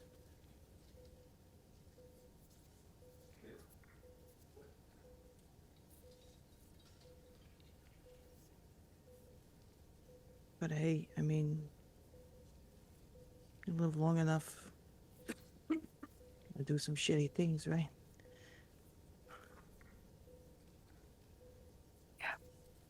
Could fill up your bookshelves thrice over with all the shitty things I've done.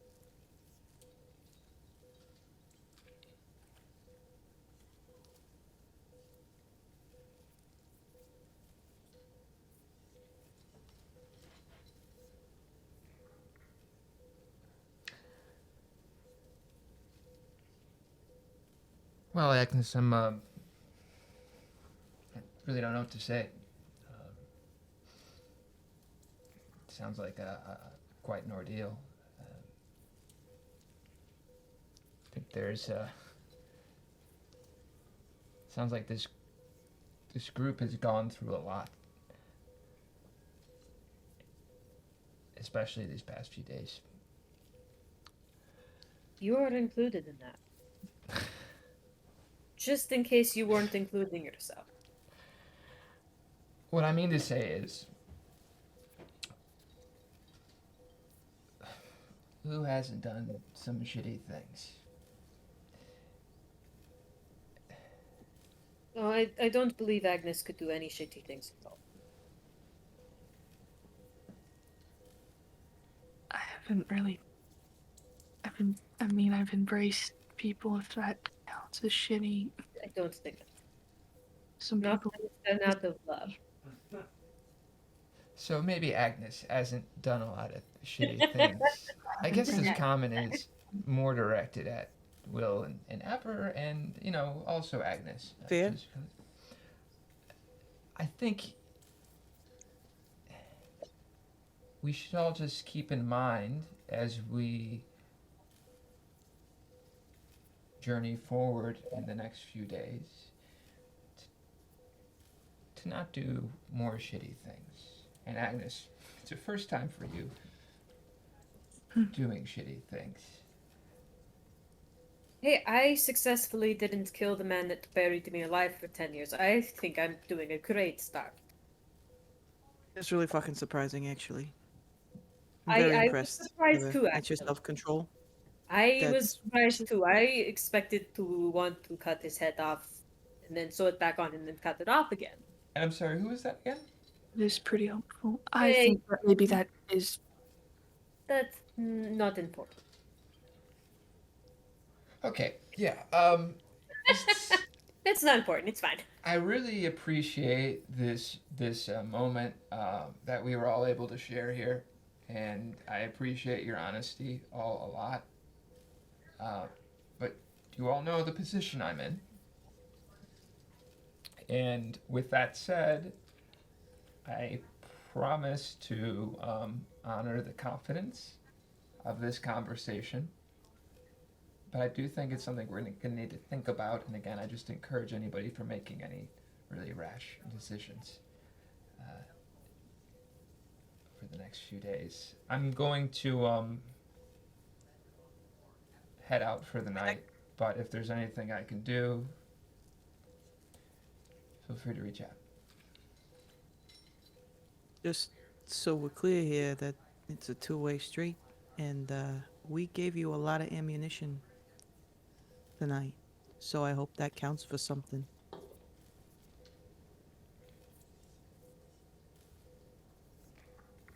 It counts. All right. Jacob, Agnes, don't worry.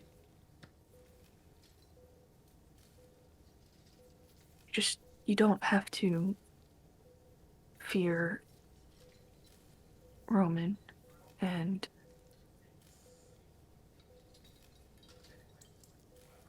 your daughter. He wouldn't. She's safe. Can you? I'm sorry. I just would appreciate if we just stopped talking about my daughter. And these, I'm sorry. yeah. I understand, and I'm.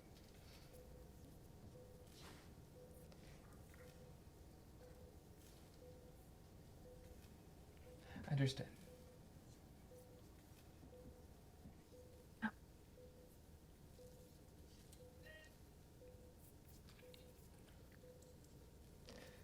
You need anything from us? Nope, all good. If you want, I can teach you some martial arts. I find that is excellent for getting out frustration. I That's my thing. I'm kind of a pacifist. I don't know if that's really my speed. But There are different forms. There are forms that are specific to self-defense. As in, you are being attacked and trying not to die. for sure, I've seen in some videos that the practice of it can be pretty interesting. So yes, Everett, I may hit you up about that. Please do. I need a sparring partner for some of those that are hard to practice.